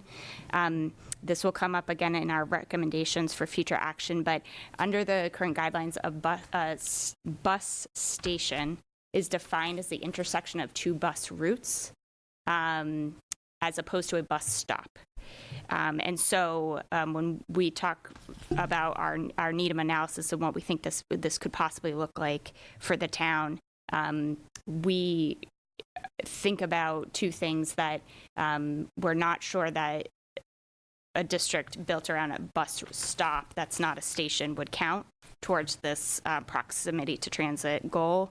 And we'll talk more about some prime locations where we already have a lot of multifamily housing development that certainly fall outside of a half mile of transit that we would hope DHCD would have us include to meet this requirement if possible. On the next slide, just a handful of miscellaneous items. So in the guidelines and in the statute, there's nothing about affordability requirements, but communities may apply inclusionary zoning if they so choose. Again, no housing production requirements. Because we're counting the number of units that the zoning makes possible, the districts can actually already be built out. And again, you'd be counting the underlying zoning towards that unit capacity. Mixed-use development is encouraged. And lastly, the determination for compliance would last for 10 years unless town meeting in that interim fundamentally changed the zoning to bring us out of compliance. So with that, I will turn it over to Lee Newman to talk about our initial zoning analysis. Lee? Good evening, everyone. So we wanted to determine how Needham would fare under the draft guidelines that Katie just described. So we conducted a zoning analysis. So on the screen, basically, you see the map, which basically shows the radius around Needham's 4 commuter rail stations, the half-a-mile radius. So Needham basically has 4 Massachusetts MBTA stops, basically at Needham Center, Needham Junction, Hertsey, and at the Heights. And this map is basically showing the half-mile radius distance around each of those commuter rail stations and the zoning districts located within each of those radii.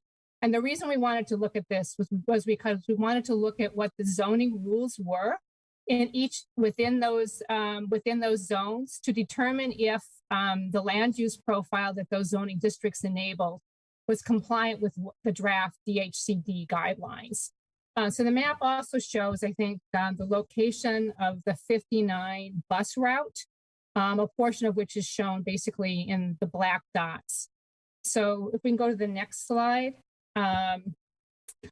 So this is basically a summary table, and it details the zoning districts where multifamily housing is permitted within a half a mile of transit, either by right or by special permit. It gives the district acreage, it gives the district density, and it gives the district build-out potential. So presently, only one zoning district permits multifamily housing as of right within a half a mile radius of transit at the minimum DHCD required density standard of 15 units per acre. And that is the A1 apartment district, where multifamily housing is allowed at 18 units per acre. And we have 3 apartment districts meeting this density standard, namely Rosemary Lake Apartments, Rosemary Ridge Condominiums at 14 acres, the Highlands, I think, at 4 acres, and Hamilton Highlands at 4 acres, for a total of 22 acres. 2 of these districts, if left as independent entities, would fall below the 5-acre minimum land area requirement found in the draft guidelines, and we would need to be adjusted. But currently, the multifamily build-out density for the 22 acres located in the A1 apartment districts totals 396 dwelling units, and I think with some tinkering would be eligible under the draft DHCD guidelines. Needham also has 4 commercial districts that permit multifamily housing development, either by right or by special permit, also within the half-mile radius at the density standard. Actually, Needham has it at 18 units per acre, and the DHC density standard is 15 units per acre. And so these 3 districts comprise the Needham Center District, which is 30 acres, the Chestnut Street Business District, which is 33 acres. And in those 2 districts, multifamily housing is allowed at 18 units per acre in both the underlying zoning district and in the overlay district. And the multifamily build out for the Center Business District provides 540 units, Chestnut Street Business 594 units for a total of 1,134 dwelling units.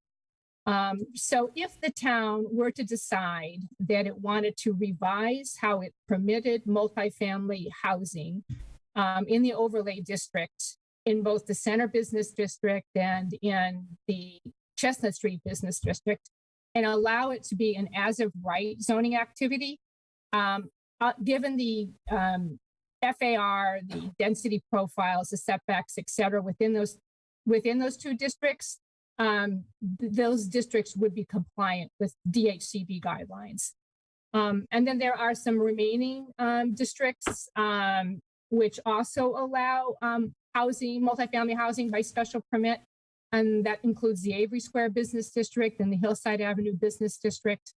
But in that case, the FAR is not as high as it is in the Center Business District and Chestnut Street Business District overlay districts. And I think those districts would need to be examined in terms of their height, massing, lot coverage, FAR, to see if you could actually attain the 18 units per acre that the zoning calls for, or whether or not these other dimensional items would constrain that full build out. So with that, I'd like to just turn to the zoning analysis that we conducted outside a half a mile of transit. And so in this case, the DHCD guidelines basically allow portions of the district to be located farther away from transit under the proviso that the areas are easily accessible to transit station based upon existing street patterns and pedestrian connections. And so the table on the screen now shows locations where multifamily housing is permitted, either through current zoning or as a 40B development. With the parcel size, I think the acreage and the build out potential all shown. And so there's one apartment district, that's basically, I think, the Hamlins, which has 6 acres, and at 18 units per acre, that's an as of right district that would generate 108 units. And then we had the 3 40Bs that we have in the town, all done at varying densities in terms of units per acre, which potentially, if rezoned at the capacity at which they are built out, could potentially be countable toward the minimum standard that DHCD has articulated.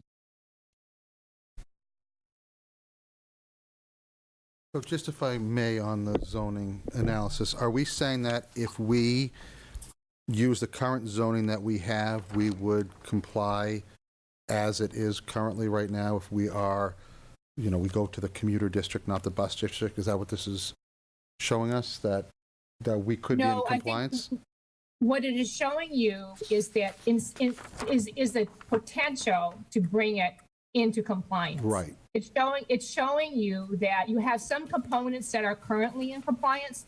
So for example, within a half a mile radius, the apartment district is pretty close to compliance. That's basically 18 units per acre. The state standard is 15. I think one of the problems is that 2 of those districts kind of fall right below the minimum 5 acre threshold. They're at 4 acres. So maybe you have to slightly enlarge them. In the Center Business District and in Chestnut Street Business District, you allow multifamily by special permit. The state is saying it has to be done as of right. So the town would have to decide that it wants to allow that activity by right, not by special permit, and change the zoning accordingly. Right, so I guess what I'm getting at is that we have a blueprint here instead of adding, let's call it general residence, which we might, I think, should do something with in the future. But if we use this blueprint and we're able to max it out and change special permit to as of right, there's a lot that we can work with here to get into compliance.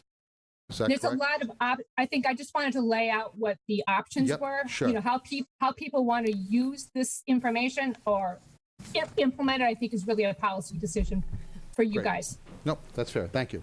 And I would just add, Mr. Chair, if I could, to your question, in terms of the zoning analysis on the next slide outside of the half mile radius,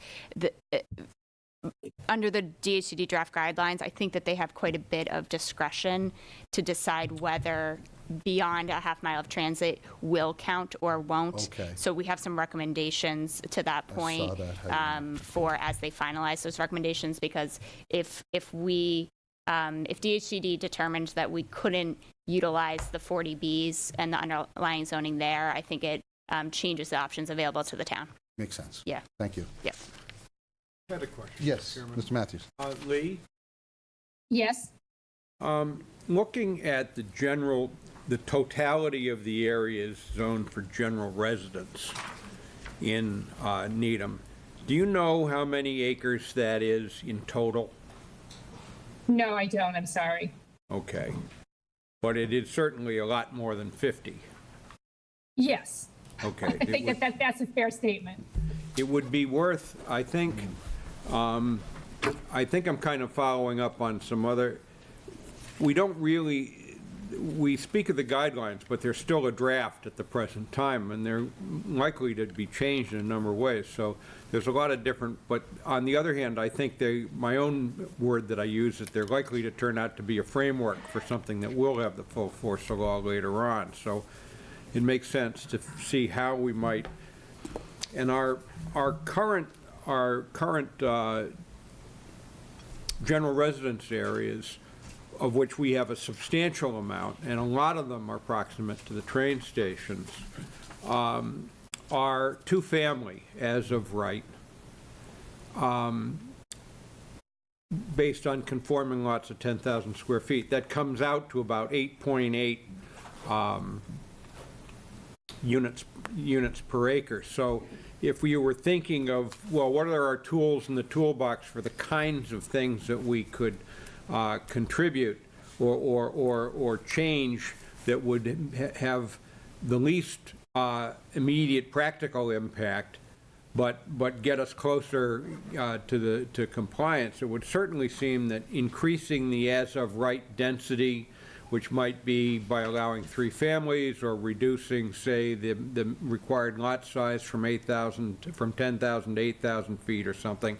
Changes like that would make this general residence compliant with the draft as it exists now. And since some of those areas which show in yellow on our map are adjacent to some of the undersized apartment areas that you were which are complying but not big enough, it might help you. Yes, Dan, and I think also, you know, the district itself has to average the 15 units per acre. So it can be lower in some areas and higher in others, and we already have a threshold of 18 units per acre in our underlying zoning, so that, I think, confers some additional flexibility. Yeah, I'm not suggesting doing any specific thing here or now, but just to say that when I look at this, in terms of some of the pushback that we've heard from people saying that this is a huge ask of the state, no, it's, at least in our case, it's a lift, but it's manageable. And if you say that we're going to accept that there is a regional issue that needs to be addressed in terms of supply and demand of middle-class housing, that it's reasonable for us to be trying to find ways of making it work. Thank you. Thank you, Mr. Mathis. And I agree with that point. I was going to get at that later. When when I first saw this analysis, I was looking for the general residence district to see what could be done there, because that makes a lot of sense, either where you have, like you said, 3 families, or you allow more units, but then X amount have to be affordable for the incentive. I think we can do a lot with general residence. I think the other issue we're going to have is, although we're counting up acreage, let's call it Chestnut Street business, if those were acre lots, you'd be like, oh, that's great, we can get the density. We have such small lots in that area, as you know, Lee, 5,000, 7,000 square feet. I know one parcel where the business owner wanted to do something and he maxed out on FAR, so we can't do anything there.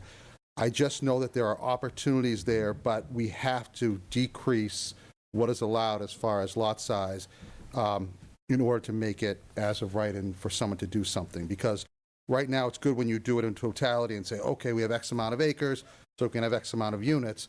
But when it comes down to it, those are very small areas in, down on Chestnut Street and as well as Hillside Ave, maybe not as much, but that we really need to see about what the dimensional requirements need to be.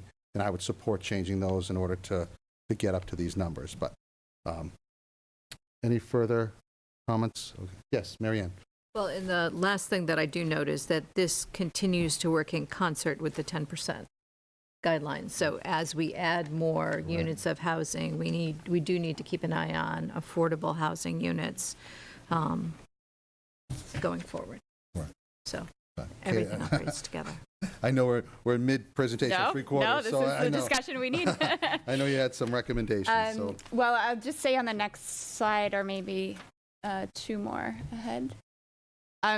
So, this discussion, as from a decision-making perspective, in my mind, is largely a housing policy discussion, but there are fiscal impacts, so just want to call those out. The 3 programs that are listed in the statute are MassWorks, Housing Choice, and Local Capital Projects Fund. we would not be eligible for these if we're not in compliance with this new legislation. MassWorks is probably, I listed them in order of importance to the town in my mind. So MassWorks we've utilized, it's big dollars for public infrastructure, usually around a project that has housing development or job growth. We used it down on First Avenue. Housing Choice Initiative, we spoke at your last meeting about applying for designation. That application is in and pending, but we'd like to be able to compete competitively for those funds. And the last bucket we've not utilized, so is of the least concern. So in terms of timeline, again, there's a lot going on here, but it does lay out kind of the next 2 years as we know it today. So the most immediate deadline is the end of this month, March 31st. The comment period closes for DHCD on these draft guidelines. May 2nd is our deadline to comply for 2022. This is where you see the satisfying check marks, because there are 3 things that we need to do for compliance. One is this presentation right now. The other is GIS parcel maps, which we're up to date with Mass GIS for that already. And the last is really a light lift informational form that we need to fill out. So we're fully on track for compliance in 22. Moving forward, DHCD is saying it will release final guidelines in the summer. And in the draft guidelines, their timeline for coming into full compliance includes another round of interim compliance in 2023, which would entail that by the end of this calendar year, we would need to submit an application to them to either say we're ready for full compliance, we're not, so that path isn't available to us, but the alternative is that we would submit basically an action plan. What is our path to full compliance? What's the zoning analysis? What's the community engagement that we're going to do? DHCD is committed to get those plans turned around and back to communities, depending on the type of transit service. So March 31st of 23 for subway and bus, July 1st for commuter rail and adjacent. Again, I will flag right now, Needham is considered a bus service community. And so full compliance for bus service is the end of calendar year 23. Commuter rail and adjacent communities have until the end of 24. So we'll speak to this also when we flip to the next slide for suggested comments to DHCD. The board received a memo with a draft letter. I would flag that these slides include 2 changes based on the planning board's discussion of this memo last week. So here's our list of 7 points to recommend to you in a comment letter to DHCD on their draft guidelines. The first is around this definition of what type of community are we. We originally were asking for just clarification. The draft guidelines say if you have bus service and no commuter rail, then you're a bus service community. Under that definition, because we have a commuter rail, we believed that we would be disqualified from that and would thus fall to be a commuter rail community. Their DHCD's FAQ said explicitly the opposite. If you have a higher level of transit service, you are then defined by that higher level. And so by having the 59 bus, we would be a bus service community. So there was a conflict there. DHCD issued an updated FAQ and basically said that their intent is to change the draft guidelines to match their FAQ definition, which would reaffirm that we're a bus service community. The planning board's discussion was that we altered the draft letter to say, please maintain your existing definition and define Needham as a commuter rail community. Item 2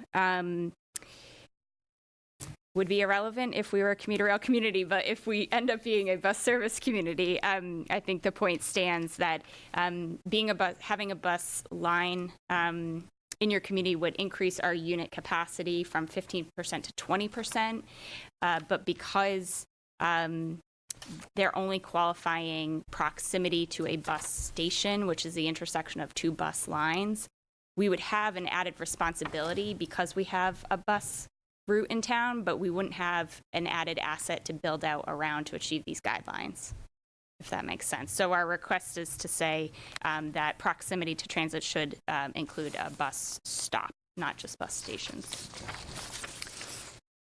Could we also modify that, I'm sorry, to say, given that we also have a commuter rail, could it also include within commuter rail station, within a lower service as well as a possible option? It feels like we need to ask, could we put these districts around both in our town? Could that be an option for us? Okay. I think if we I had. don't know what the board thinks, but it feels to me like that would be what we'd like.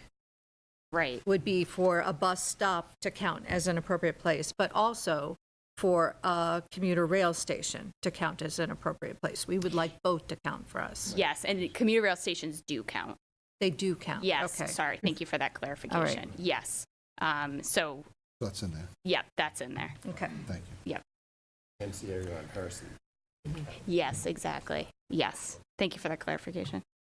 Item number 3 is an addition from the planning board's discussion. Again, this is around providing us with more flexibility. The request is to not have the 25 of the 50 acres be contiguous. I think and Lee can chime in if I get this wrong, but the discussion was Needham, like so many other communities, because we do have 4 transit stops, we really could use that flexibility to build out around each stop that might not be contiguous, but is very much in the spirit of the requirement. But it would just give us more tools. Item 4 on the next slide is getting at this concern around DHCD having discretion once you go outside of the half mile of transit. Because we have been proactive about building out those 40 Bs, our request really is for them to explicitly state in the guidelines that we could use the underlying zoning for those developments to count towards this compliance regardless of its proximity to transit.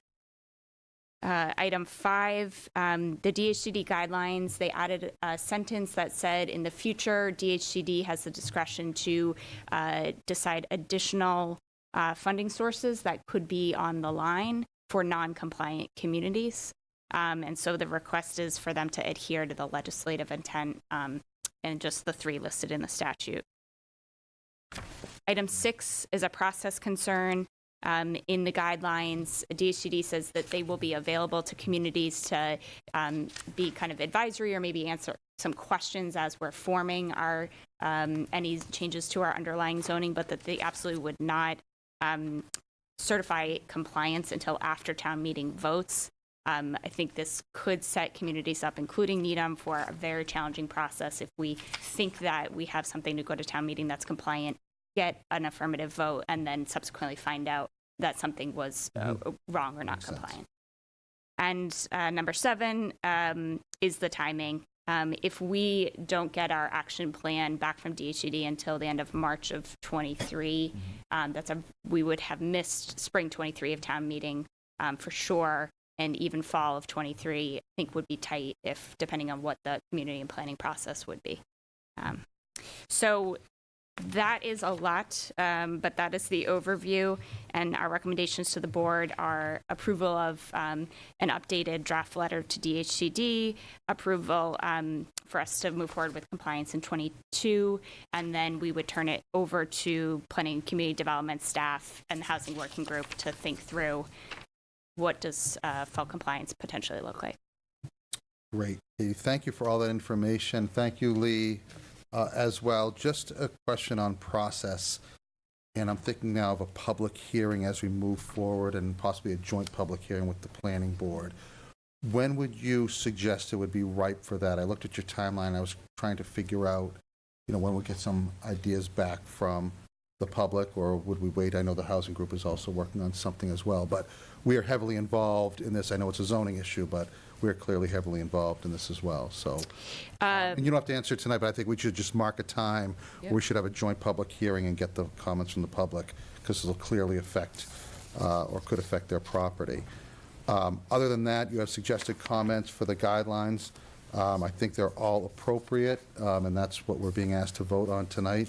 So I'll open up the discussion to the board on those comments. And yes, Marcus. Thank you, Katie, and everyone else that worked on this to get this all together.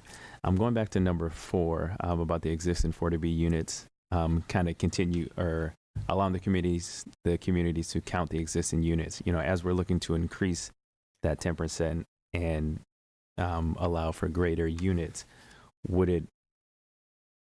if we continue to count those, would that make it tougher for us to kind of increase that density going forward? As in, if we don't have that in there and we kind of bring up the standard and we kind of get ahead of that, or the possibility of having more affordable housing and increasing that 10% threshold, would that be a better thing? If I'm understanding your question correctly, I think the goal of number 4 is to say, if you think, for example, about Modera, which is more than a half mile from public transit, if we amended the underlying zoning for those parcels to achieve compliance with these requirements, that could count towards our minimum unit capacity under the requirements. In practically speaking, there would be no development because it's fully built out already, but we could have it as an option or a lever to achieve this goal.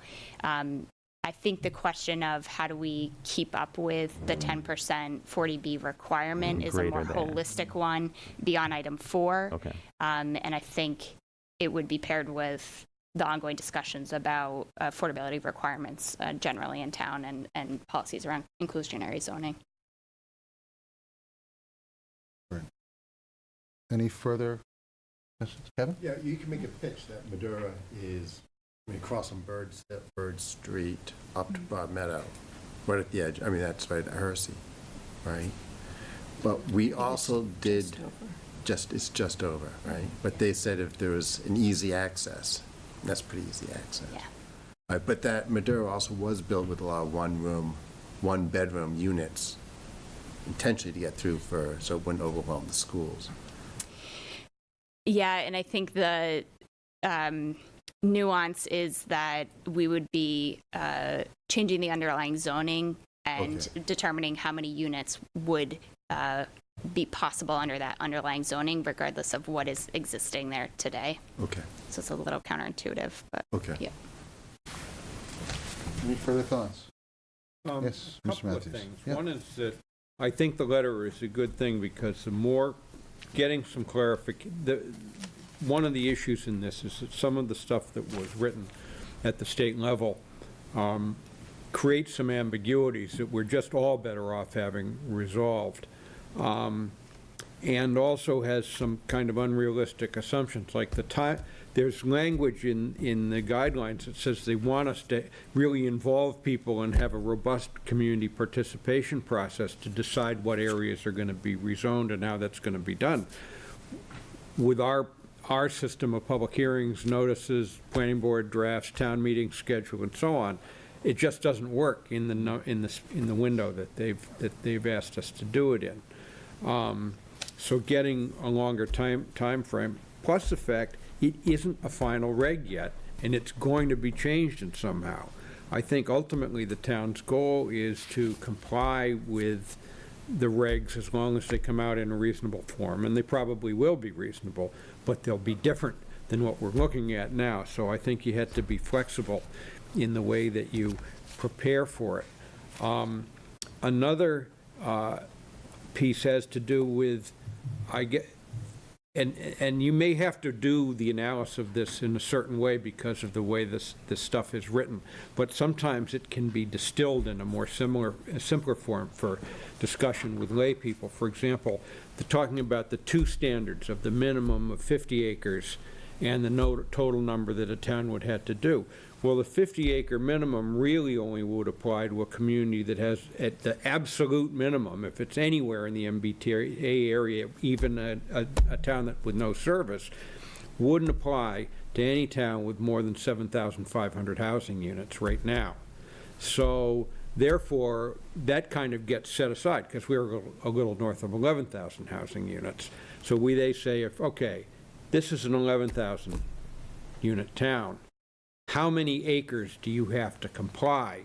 And depending on whether we're a bus community or a rail community, which I think is a good point to try to resolve, it's in the nature of we had to have 150 acres of compliant zoning. So once you say that, then you start saying, how are we going to deal with this, given this map with the areas that are in, with what certain areas are zoned for? And maybe in a little way, coming back to one of Marcus's questions, well, are we gaining some advantage by including the Modera site in the counted area in terms of the town being in compliance, even though it would not build any additional housing? And I guess the answer is yes, but that's only 6 of the 150 acres that we've got to make work. So that over time, if you comply, you're going to be creating conditions which will allow for some additional market level affordable, multifamily housing to be constructed in the range of the stations. But I think you can kind of distill the analysis down a little bit. So it's a two-part thing. You're trying to make a simpler case, and you had to keep an eye on what the state is doing, because it will, I'm almost certain that it's going to be different by the time they say, here's the rule. Great. Thank you, Mr. Matthews. Ms. Cooley. So I also support having the town manager send a letter on our behalf with the concerns that we've raised here. Objections is not the right word, but so that we can get clarity on that. And while I do think it's important to have a hearing, I actually think it's important to get clarity on the rules first before we do that. And I also think we need to get clarity from the state on whether the existing 40Bs would be considered in or out. Because the question with the existing 40Bs can drastically change, I think, the number of acres that we need to have. So you're right, the 150 acres is if it's 15 units per acre, that's where it comes out. But if you're looking at, these 5 acres with 76 units per acre on them, that has an impact in the overall number. So understanding what our situation really is will be critical. Yeah, and if I could just... Yes, Mr. Matthews. I would agree. I wouldn't want to have we could have a hearing on anything that the public wants to talk about, but in terms of our leadership talking to the community about what we think this means and where we think it's going to go, I think we had to wait until there's a final state regulation and then get some staff input about, here are a couple of 2 or 3 configurations of how the town might respond to this and be in compliance. Then you could have a hearing. Right, I agree. And that's fine, and that's why I asked where in the timeline, and we'll get where that fits in to make it. But yeah, we need clarification on these issues, and then we can hear from the public. Yes. Yeah. Mark. Would it be too much of a lift being proactive and having just different scenarios ready to go, like in case we were to have to keep it the way it is, and then with the changes? As I assume that's a lot to do, but just so we're ready to go either way is what I was thinking. I'm sorry. Before it's public hearing, finalized. you mean, or? I think before public hearing, well, once we get the feedback, knowing if changes are going to be made or not, but before we get that feedback, is it okay to kind of just know as far as what we're going to do?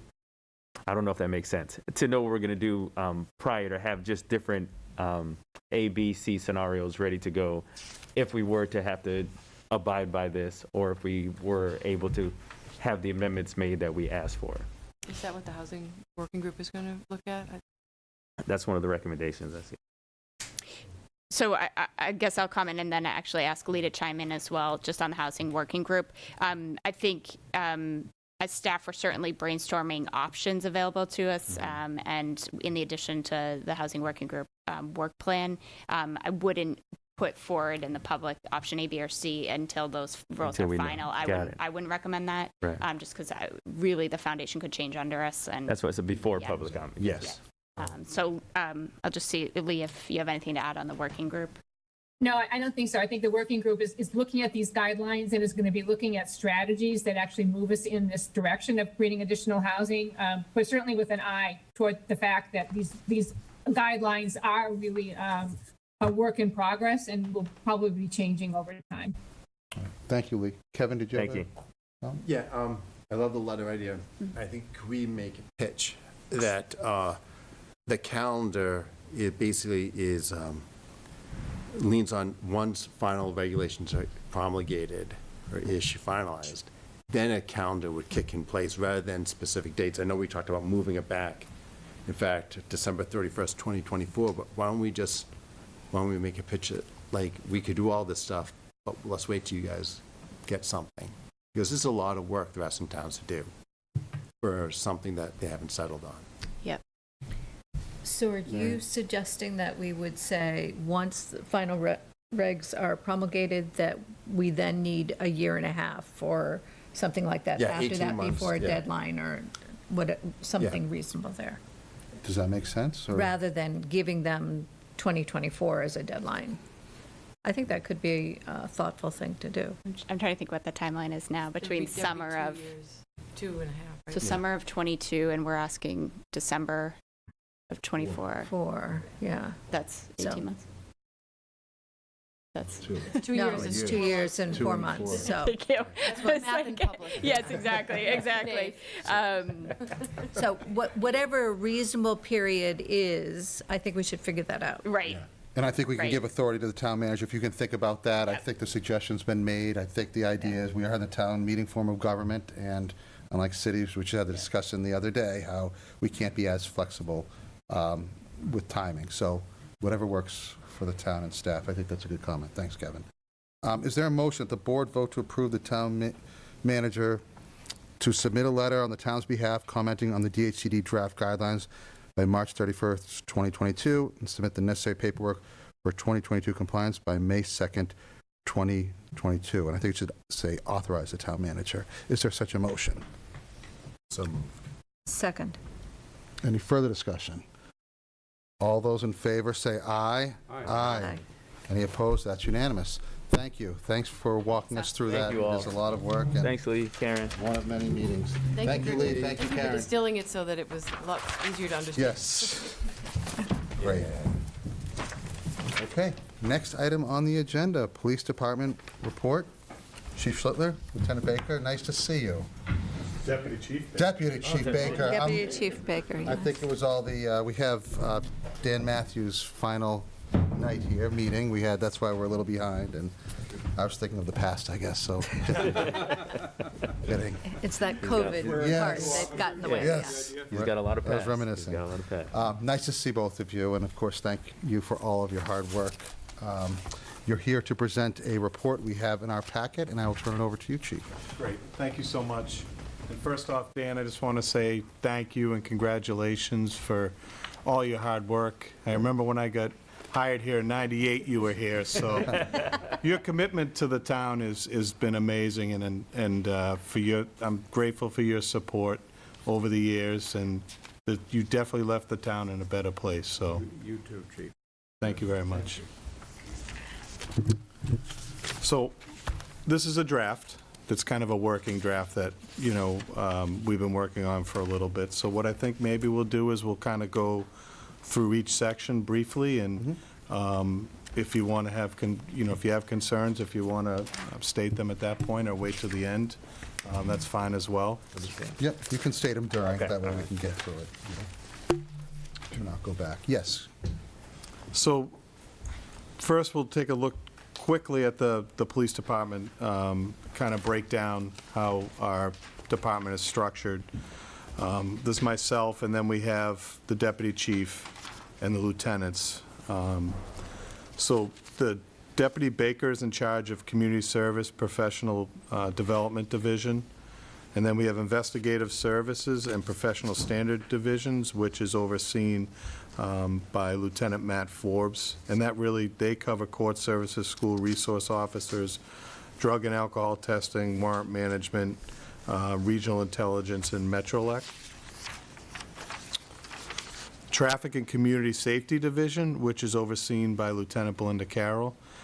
This division is responsible for traffic enforcement, school safety, parking enforcement, grant management, domestic violence action committee, hiring process, and human rights. And then patrol operations, which is our biggest division, is overseen by Lieutenant John McGrath. So he's really responsible for the entire patrol operations, dispatch, animal control, special event management, mountain bike operations, emergency management, honor guard, and major road projects. I put in a brief statement about this report and, you know, how important it is for us to provide feedback to the community. This is something that myself and Deputy Chief Baker talked about several years ago when we had seen Brookline's town report, and then when COVID, you know, struck, and obviously the social justice movement. This is something that we had already been talking about, and we kind of set into motion. So the year-end crime review, this is Group A and Group B. So when it breaks down, you look at from the 3 years, and obviously with COVID, that these numbers are a little bit, they're not as normal as they would be, because our whole patrol operations and the way of life as we're used to kind of ceased to exist. So some of these numbers you might see a decrease, but it's really in terms of the situation and the environment and the climate that we were in. In 2021, they had 554 Group A offenses. As you can see, this is down 57% from 2020 overall. As you can see, the note regarding unemployment fraud in 2020, I think there was almost 600 of them. So that kind of, you know, strays on the percentages for that year. So that's why it looks like it's such a big drop. And it's up 8.84% from 2019. In 2021, Needham had 212 Group B offenses. This is down 28% from 2020 and 43% from 2019. And that list, and I know there's an addendum on the back that kind of spells out the different groups. Chief, does this tell you any type of story? I know it's tough, as you said, with COVID, but are you seeing some, you know, areas that are impacted with the numbers versus others, or any specific trends on A or B? Well, even to date, forget the, you know, the current data maybe here to 21, but just in the field. You know, we did these simple assaults, which you see that are, you know, some of them that in general might be down that were outside the family unit, domestics. We have seen issues with family issues increasing, especially over COVID. Okay. Mental health is something that we're seeing, and crimes related to that has had a dramatic increase in mental health overall. Thank you. You know, a lot of your theft crimes are down, and some of your liquor offenses down because the bars weren't open, or liquor stores were closed for a while, and buildings were closed, and so that type of stuff. So it did impact some of those areas. Yes. Thank you. So assault offenses, there were 70 total assault offenses committed in 63 cases in 2021. The total number of assaults is up by 1 from 2020. There were 16 aggravated assaults offenses in 9 cases in 2021. Of those 9 cases, 4 resulted in arrest, and the other 5 resulted in suspect being summoned to court. So the difference between the arrest and summons to court, obviously it's a physical arrest where you'd be taken to the station and brought to court. The summons is it's a criminal application that's applied for by the officers, and then they're given a date to show up to face those charges. Let's see. So there were 17 intimidation charges in 17 cases in 2021. 7 of these resulted in suspect being arrested. 2 resulted in a suspect being summoned, and 8 incidents had a report taken with no further action. Burglary, breaking and entering, 23 incidents in 2021. This is up from a total of 11 burglary, breaking and entering offenses in 2020.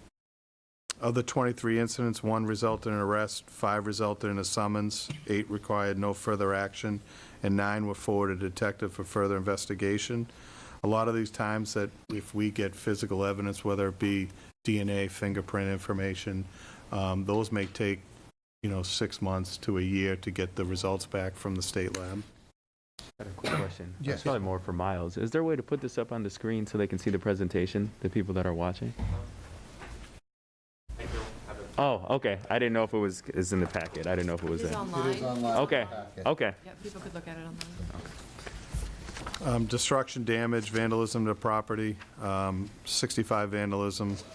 4 of those were arrests, summons, and then reports taken 34, under investigation 7. So there was 65 vandalism destructions, but in 58 cases, so that might have been multiple issues of vandalism at different locations, but it's the same report, the same incident. Larceny, theft offenses, 150 larceny offenses in 101 cases. Fraud, 214 fraud cases. Drug narcotic charges, there were 13 cases with drug offenses in 2021. 6 were arrests, 7 were summons. Group B offenses, as you go down, you can see disorderly conduct was down. Operating under influence of alcohol or drugs, those numbers are down, and that's obviously self-explanatory with everything that was going on. Family offenses, nonviolent. Liquor law violations, it was actually up from 20, but down from 19. Trespass on the property, that's down. All others were down. And that kind of goes and explains, of those, what those incidents involved. Mental health, in 2021, there were 207 calls that were deemed mental health related.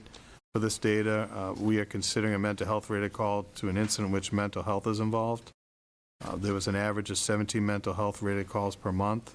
The highest number was in March. The lowest number was 13 in August and September.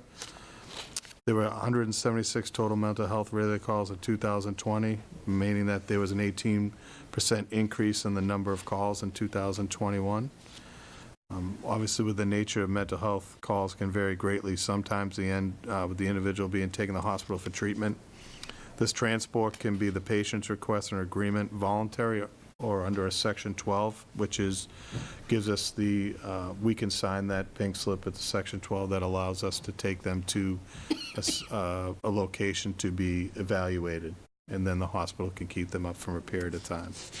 And in these cases, the biggest thing is to make sure, even if they do commit a crime, and that's a lot of times we see with mental health related crimes, that they're summoned, because we want to get them to a treatment facility to make sure they get the proper care. And then we'll take care of the rest after that.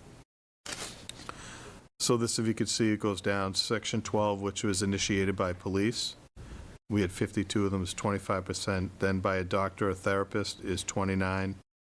Voluntary, which a lot of times we go the voluntary route because it might not fully meet the criteria of us to sign that Section 12, but we do feel that they're in some type of crisis.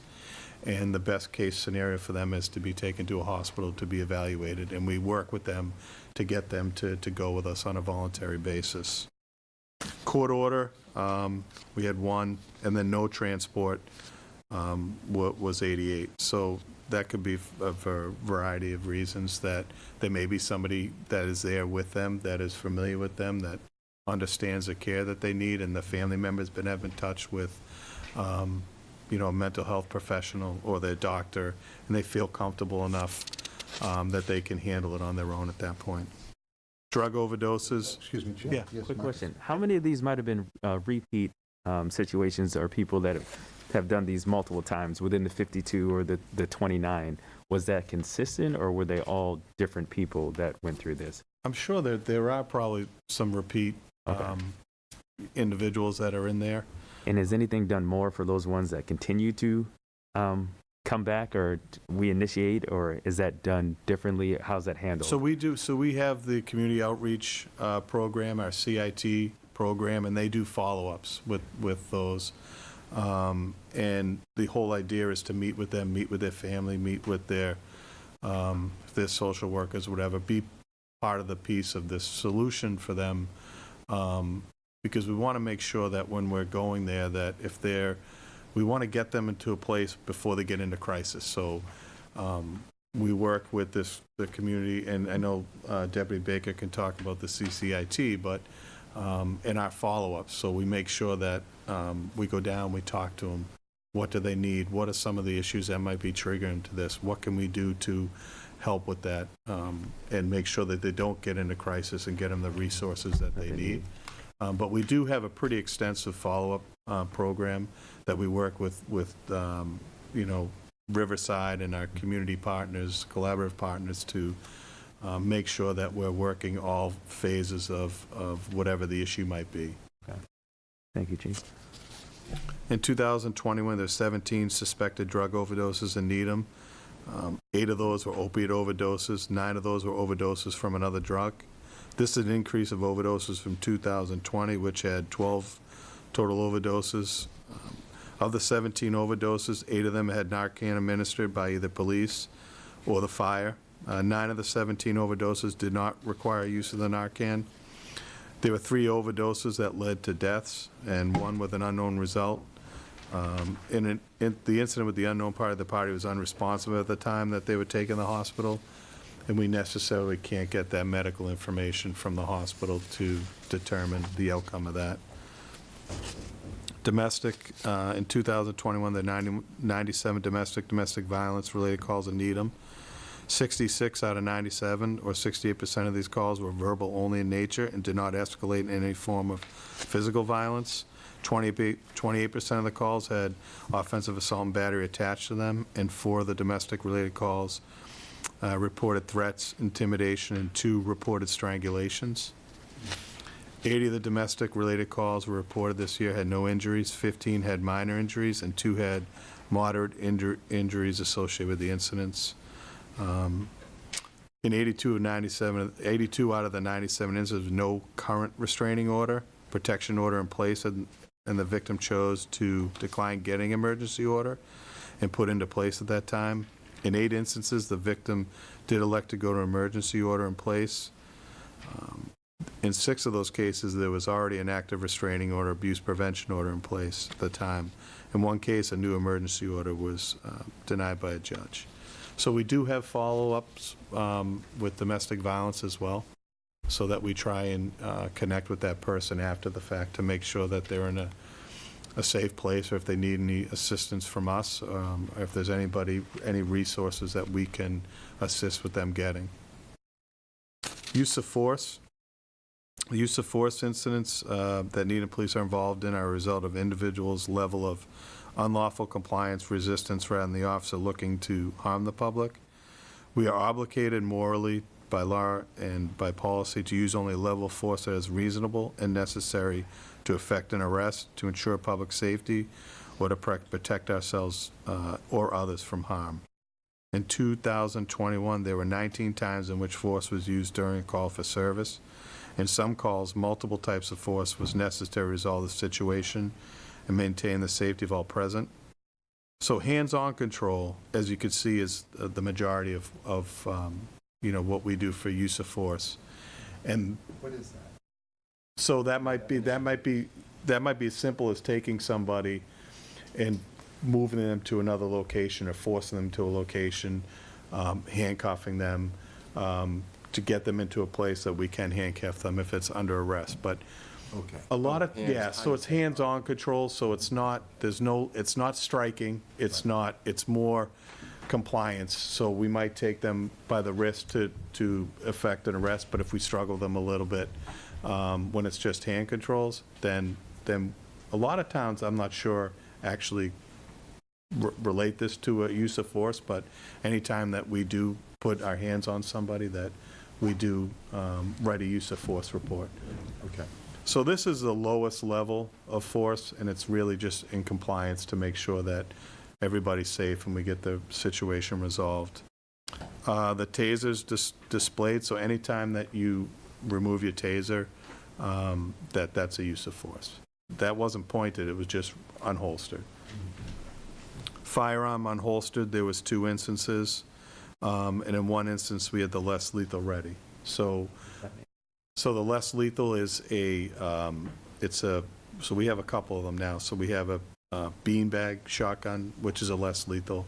Oh, okay. And then we have bowler wrap, which is almost like a taser-like device, but what it does is it shoots out wire, and it wraps around them. And what it does is it not only confuses them, but it limits their ability. So if somebody's holding a knife or somebody's acting assaultive, you can use this thing to wrap them up, to kind of take them off their mark, and then we can move in and take them under control without having to use any higher level of force. And which one was used? It just says one. Was it the beanbag or was it the bowler round? It was the 40 millimeter wrap. So I'm the 40 millimeter, which is, it's an impact round, so it's almost like a racquetball. And it's an impact round. It's almost like a beanbag gun. It Same hits you, type then of wraps thing.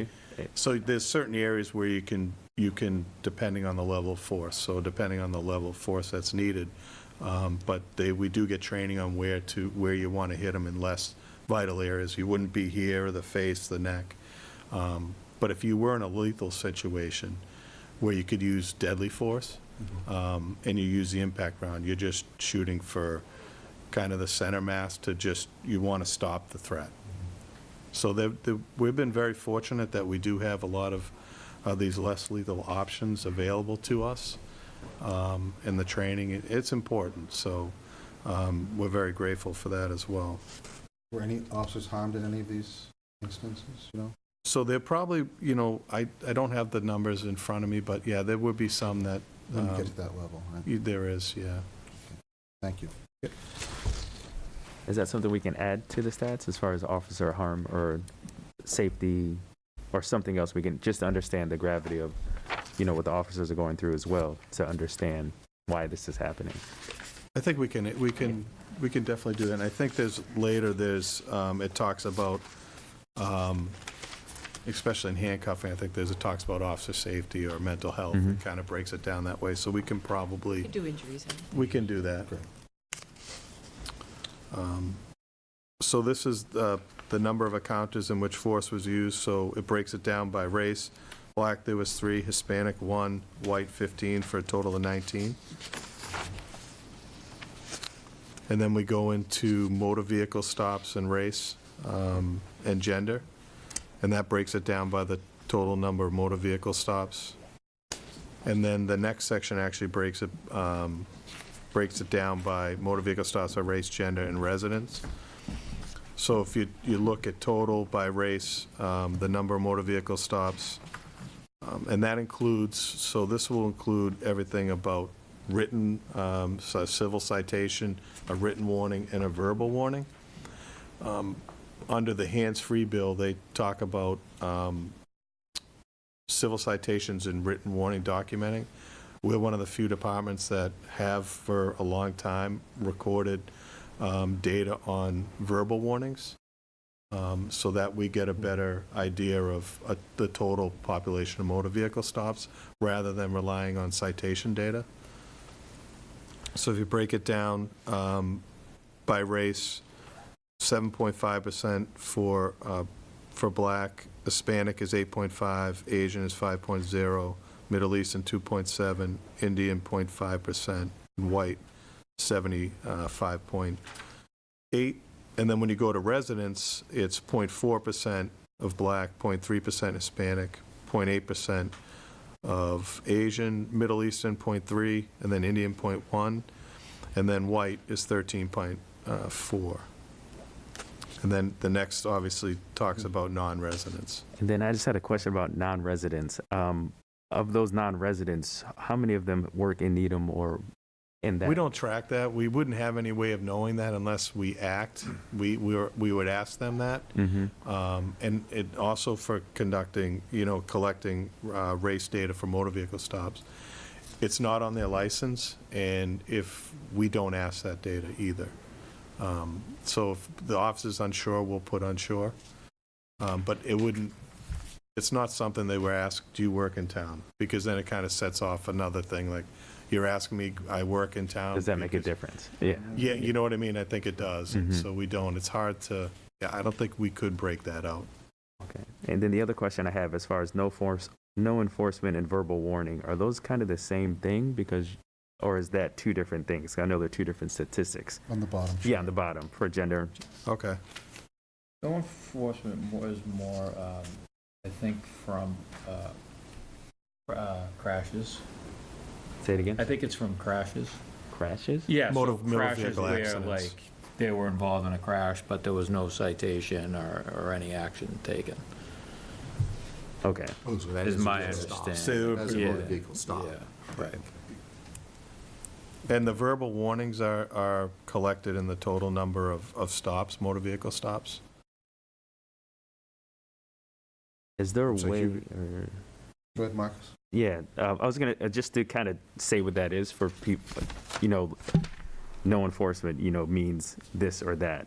Okay. Or verbal warnings, it's just basically, don't let this happen again, which I understand. But I mean, for people that are looking at this, when you just see a no enforcement or a criminal application, what does that mean exactly? What happens? Okay. I think just A a further we can- breakdown. Yeah, definition or like even a glossary or word bank or something at the end so Sure. people understand what this means. That makes sense, yeah. Thank you for doing this, but one question I have is, could you provide some data about the catch area, like Norfolk County, what are we racially, what's Needham by racial breakdown? If you could include those numbers, then give context understanding what's going on in motor vehicle stops. And if not, also Needham, but would Norfolk County or Middlesex County provide some clarity, just so you understand, like, that, is there tracking going on? And it doesn't appear to be, but it would help to give just some context. So you want to get information from Norfolk County in terms of stop number? No, God, no, that's too much. No, so a racial breakdown. So the benchmark. Just more Benchmark. So we've been talking about benchmark. Yeah. We'll talk more about that. I think there's some, It's complicated, extremely complicated and difficult because it's yeah, hard to noted. take into context because it's a big commuter location, Needham, because of the highway. You've got the Mass Pike, you've got Route 9, 135. You can't take into effect what the working population is in town or the commuters coming through town. So there are ways we can look at some benchmarks, but I don't think it necessarily tells the whole picture in terms of numbers and stats. But it is something we're working on to try and find. Because I looked up numbers in Norfolk County, and it provides some context to say, okay, you're not completely, it seems like you are working in the median. Right, and I will say, since we've been, I've been chief, looking at the numbers, they've stayed consistent in terms of the percentage. So it's not, it's always been around that 7 to 8%, maybe a little bit over, back and forth. But in all those numbers have been, relatively steady through the course of the years. So. Okay. Chief, back to this question with the chart at the bottom. So just, I was also, had the same question, what do these actually mean? So where it says, for example, there's a civil fine and there's a criminal application, what do those things actually mean? So does a civil fine mean they got a ticket? Civil fine is speeding, it's a money fine. It's a money fine. Money fine. Okay. And a criminal application is that there was a crime associated, whether it be OUI or suspended license operating. The lot that we see are unregistered, uninsured, and unlicensed with the criminal applications. Sometimes, depending on a suspension, it depends on what it's for. If it's somebody that's a habitual traffic offender who's been operating with a suspended license and has been stopped and charged numerous times, they're most likely going to be arrested because we face that picture again that if we stop somebody with suspended license and we let them go or we only charge them and don't arrest them and they've been operating 15 times and charged with it and they do something the next day, they're going to come back on us. And so that's why we kind of forced into a lot of situations where we do have to make an arrest based on the person's history. Okay, thank you. That's helpful. Great, thank you.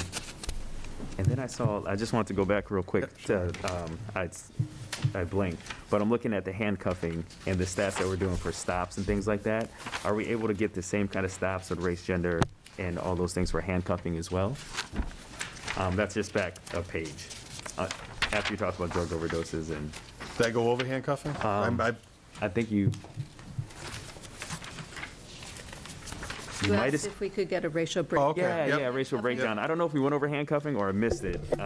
What page is No, that, Mike? I page went 6. over it, yep. Page Yeah. 6, okay. Just to have the same kind of I think chart. Do we have that? Yeah. We do have that. I think Okay. it's at the back. Okay. Oh, no, No, we don't. no, I think we can get it. I was going to say, I don't think it's in here. Okay. Yeah, we can get that. We can add. Yep. Okay. Thank you. Thanks. Majority of the, obviously, when you look at the handcuffing, it breaks it down, but a majority of them are, I want to say 80% or something are because of arrests. So when someone's arrested, so you're going to get it twice for the fact that if we break it down by arrest. Yeah, arrest only. And then if you break it down by handcuffing alone. Yeah. When we go on and talk about handcuffing later, it'll say officer safety or for mental health for that person's Says it right safety. on this thing. Yeah. I see that. Exactly. You have 2 officer safety, 5 mental health only. And that's, they're, usually when that happens, they're trying to harm themselves or harm others. And the officer safety only means that they're posing a threat Correct. to the officer. I think, when I looked at the cases, one was a domestic that we went down to, and the individual was acting very agitated and aggressive. And he kept saying to the officer, arrest me, and he kept coming towards the officer. And so the officer, not sure what was going on at the time, knowing that there was a domestic, handcuffed him for his safety. And that's why that would come up. Thank you. Police activity summary, page 9. Arrests. There were a total of 61 arrests, and this number's down 11.5% from a total of 69 arrests in 2020. Partially, obviously, the pandemic, and the other reason would be we didn't have a lockup facility and we were using Wellesley, so we tried to limit as much as we can. And if you look at the breakdown of arrests, you'll see that most of the arrests were mostly mandated, shall arrest or preferred response, or there was something, it was more likely a felony or more dangerous situation. Yes, Marianne? John, if I'm understanding properly, of this 61, 18 of these arrests were for traffic stops. And then it gets back to there was probably some reason why you had to make the arrest Correct. based on a prior. A lot of those are, I might just be was like trying to- OUIs or Yeah. failure to stop for police, meaning that they took off on the police and there was some sort of pursuit or something of that nature. Okay.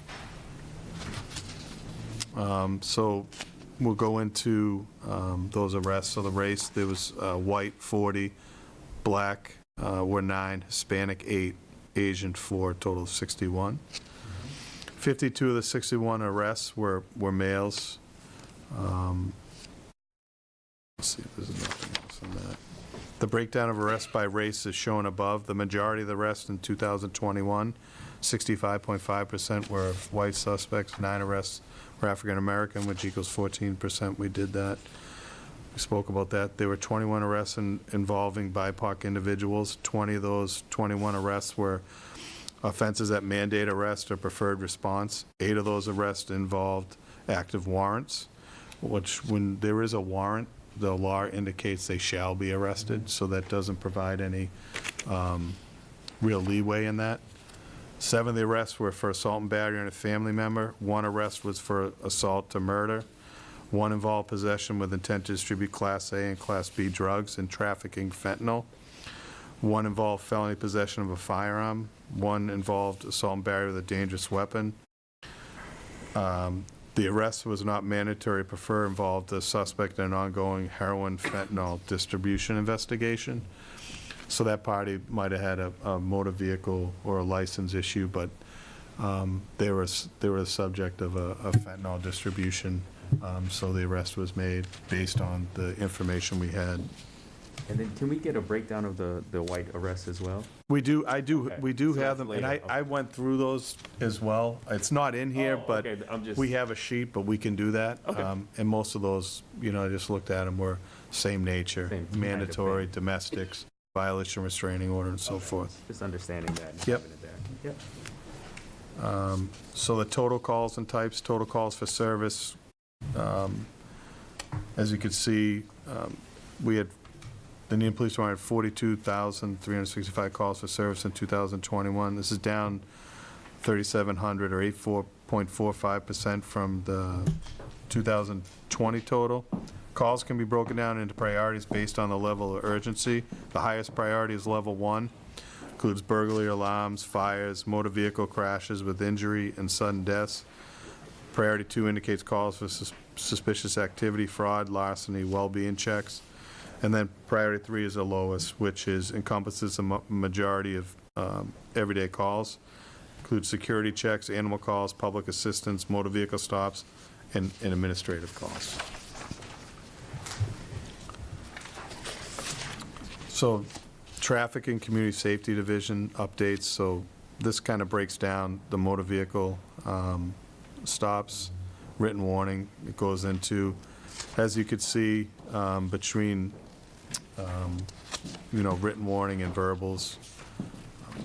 We like to make sure that, I've said this to Kay many times when I talk to people about the new officers coming on, about when they pull over people and, the impact that they might have of getting a money fine. And, not everybody has a job where they could take a day off with pay, and the impact that might have in their insurance, and that people do deserve, a break and so forth. And just I ask them to remember that, which yeah. If they were young once, too. Yeah, exactly. Most of the violations were written warnings. It kind of breaks down there. So the most written violation was for hands-free violation. It's texting while driving. The law surrounding this violations, it's found as a thing. There's 554 hand-free violations, which is 22% of all violations in 2021. There was 477 warnings, 65 civil citations, and 3 criminal citations. The criminal citations probably as a result of pulling them over for that. They might have had uninsured, unregistered, or unlicensed or suspended. So that's how that probably came about. It kind of goes into there. Accidents, 370 motor vehicle accidents. This is up 29.4% from the total of accidents in 2020. The number is still significantly less than the number of accidents was occurring pre-pandemic. 2016 to 19, the town of Needham was averaging 457 accidents per year.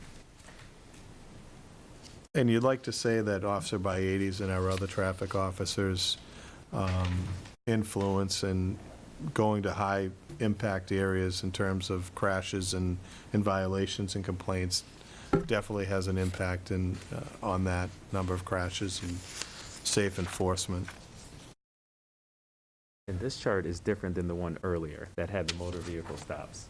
It's the same type of violation types, yep, but it's completely different. Can we get the same breakdown for this as well? It's all from that. Okay, so that's why I was just, Yeah, so this number these numbers is lower, come so I from- just wasn't sure. Yeah, it's, okay, they're withdrawn from the total. from this one over here. Okay. Yeah, I was wondering why that was showing up here. It goes from a The one thing that you have to take into account for that is this chart is showing violations based on citations. So you can see this verbal warning on a citation, right? That doesn't make sense. So what that's telling me, without specifically looking at it, is that someone received a hands-free citation, say a civil fine, but they received the verbal warning for something else on the same ticket. So yeah, so that's why the numbers don't. Okay. That's why the numbers. And so the total number is of violations is different than the total number of citations, and the total number of stops. So it's like you're kind of comparing a number of different things. Gotcha. Yeah, yeah. Because you have an OUI, you might have 5 or 6 charges or Right. 5 offenses listed. Did accidents. The community's, And don't communities- drive on Friday at 4 yeah, right. Drive on Friday. Everyone's in a rush to get home. for the warning. Yeah. Obviously, community safety officer, I can touch briefly on that. I think the biggest thing with Officer Scolpinetti, she just took over just recently. She really does an unbelievable job with the crossing guards, traffic supervisors. There's 16 of them who cover 62 school crossings a day, which is quite a task in itself. But I will say her work with our seniors and the Housing Authority and so forth has been unbelievable. She does crafts with a cop and organizes a coffee with a cop, and some of the stuff she does is really good, and she's really got a niche up there. So she does great work. And then in 2021, she entered the police department in the 3rd annual She Loves Police Gingerbread House contest. So there was 41 entries from 41 states. She made a gingerbread house of the new police station. It was beautiful. Yeah, it was great. It didn't last long, I think. I was going to say, how did it taste? It tastes as good as it looks. But so she won the Rookie of the Award trophy, so that was great. So patrol operations, emergency management division. Patrol represents the majority of the police department, which we just spoke about. They're the ones that are out there every day, the ones you see in the car. And I think we're all pretty versed on what their duties are.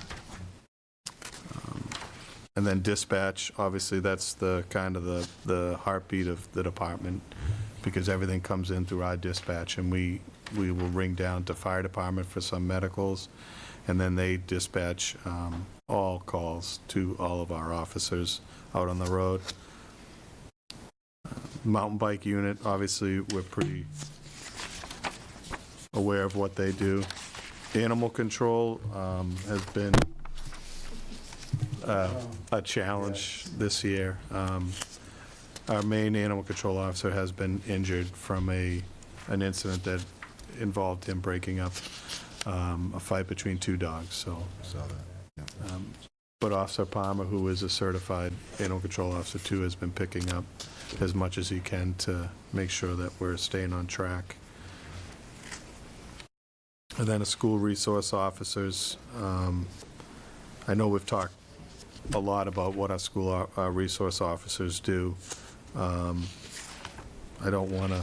John, Sure. could I just ask one of the animal issues? My perception is that they're increasing, but this was an area where we didn't have sort of comparative data. It would have been nice to know kind of what the incidents were in the prior year. Okay. I don't think you need to go back and give it to us, but as you think of it next year, if you could still give us kind of a baseline to have a sense. Sure. It does seem like post-COVID, Yes. there's been a lot No, there has. going on. Yeah, there's been a lot of issues from unleashed to picking up waste and Yep. fields and so forth. So there's definitely been an increase. Yes, Kevin. What's a non-dog related call? The cats? Skunks. Oh, Skunks, raccoons, bats in the house. Oh, bats in the house, okay. Yeah, could be a lot of different things. Sick animals. Bad bats in the house. That's Yeah. nice to Yeah. Right. I do want to say, and I'll say, the school resource officer, I have 2 children right now, 2 kids in high school, and it's just been, remarkable. The communication, the connection, the information for them and their peer groups. I just think it's terrific. I know we've gone over it Right. quite a bit, and clearly Officer Rocket's the most popular He is, without a officer in doubt. Needham, Yep. which is terrific, so. And then obviously detectives, there's a lot to read there, but, they work with a lot of different agencies on investigations and narcotics investigations. They're extremely busy. We did several search warrants over the years that resulted in seizure of large quantities of heroin, fentanyl, cocaine, a little bit of meth, which is something that we're starting to see more frequently here, which raises a whole different set of issues for us with the meth labs and so forth. If we start to see those, those are very extremely dangerous situations. Obviously, the fentanyl for our officers inhaling that, but the meth as well. Officers can be seriously injured, burned, or even killed if they inhale it, or if they come upon a lab that explodes. It can be very dangerous, but that's something we're starting to see a little bit more of. That's concerning to us. And then crisis intervention, community outreach. These are some of the numbers that that we've had. I know you've seen these before. I think it was part of some of the budget submissions. But it's, so our social worker that was working between us and Dedham got promoted. So they're working, the new one is going through training. We expect to have them on site in the next week or so. But our officers have been taking over, but they've been working with our collaborative partners as well, with Riverside to address any issues or have any outreach. So we've kind of continued it as best we can, but having this person in place will make a huge difference too in our response and our follow-up. Marianne? John, could I just ask, so I was looking at this again, trying to remember what these different categories mean. So for example, under type of referral, if the vast majority of instances were referred to the police, what does that kind of mean happened? That's from the. Oh, they were referred Right. from the police to Riverside or to the social worker? Correct. Okay. So it's a source Yes, of that's more referral of might a- be a that's- better description. Yeah, Okay. yeah, you're right. And I think that That kind of highlights what we're trying to do. Yes. That where, in the past, we would have taken care and just dropped them off at the hospital and gone, but now we're reaching out, trying to make those connections and those, collaborative efforts to get the resources and work together as a team. And Chris is a part of the CCIT as well. That it's been something that's been pretty in-depth. And I think they've done an unbelievable job, and it's really transformed how we respond to mental health and how our officers respond and the training that they've had. It's been great going so far. So It's great. The numbers bear it out. Yeah, Right. Great. So we could touch briefly on training, which is really one of the last areas. Sworn officers are required by Massachusetts Police Training Committee to complete trainings annually. In 2021, Needham officers participated in the following trainings to satisfy this: domestic terrorism, responding to pandemic and similar emergencies, implicit bias, CPR, first responder, CPR, first responder practical, legal updates, defensive tactics, and longevity in law enforcement. A variety of use of force-related trainings were offered in 2021 for our department, including BOLA wrap, remote restraint device, spring firearms training, fall firearms training, and taser training. And in all those trainings that we use of force, de-escalation is part of that training. So you go through the levels of force, whether you escalate or de-escalate depending on the situation and the actions of the party that you're dealing with. We sent 6 additional officers to crisis intervention training, bring our total number of CIT trained officers to 26. This means approximately 50% of our current sworn staff have attended 40 hours of training geared towards better response to calls involving persons suffering from mental illness. We will continue to send personnel to this training when it becomes available. Usually, we're only allotted 2 spots each year. On occasion, we get more, so if we have that ability to do so, we do send more. But I think, most departments do not have the number of CIT trained officers that we do, with the hopes that we can train everybody. In November, our school resource officers, community outreach officer, and the sergeant that oversees crisis intervention attended a course called Mental Health in the LGBTQ+ Communities, put on by the Norfolk County Crisis Intervention Team Training and the Technical Assistance Center. All officers and dispatchers are required to take 16 hours of continuing ed. We're a participating agency in Metrolec. It's a regional agency, has several specialized units that share personnel such as crisis negotiations. We have 3 crisis negotiators on our department. Search and rescue, SWAT, tactical response, cybercrime. We have 2 officers in the cybercrime unit. Mobile operations, which is motorcycles and bikes. And some of our officers attended more advanced training, specific types, such as sexual assault investigator training, breaking and entering investigations, social media, auto theft investigations, basic death investigations, fingerprints and search warrant preparation. In addition, the MPTC implicit bias course officers took, we held a training in the fall of 2021 called Fair and Impartial Policing. The company, Fair and Impartial Policing, describes their course as a provider of implicit bias awareness training for law enforcement. State-of-the-art training is really about how the mind works. So that's really, in addition to those courses, to the last, sent our most recently promoted sergeants to a 40-hour frontline supervisor training in the spring, and the 2 lieutenants attended a 40-hour internal affairs investigation training, and our officers were trained in LiDAR, which is basically a radar, but it's a light activated radar for speed enforcement. Mary Ann? John, one other thing while we're on the, sort of on the SROs, or still thinking about that, because of the work that we're doing in the cops and community conversation, I had taken a look at the MOU with the police, and then I realized that there's a model MOU that's available now from the state. It looks like the last time we negotiated the MOU might have been sort of around the same time that the model was coming out. So myself and Dan just executed an MOU, I want to say, beginning of the school year. And I just sent Dan yesterday, we got a model SRO policy from the Post Commission. Okay. So we updated the one that we just did 6 months ago with additional language from the sample of the Post, and I sent that off to Dan.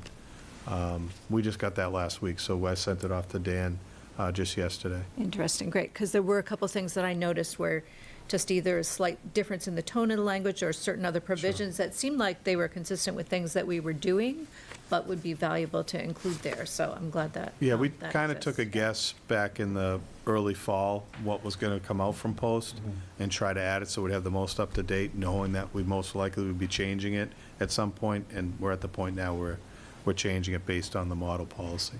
Okay, thank you. Great. Thank you. Any final comments from the board? Yes. Yeah, real quick. For the SROs, is there any data about like interventions, arrests, or anything of what? So we do, so we are looking at that for the conversation with cops in the community.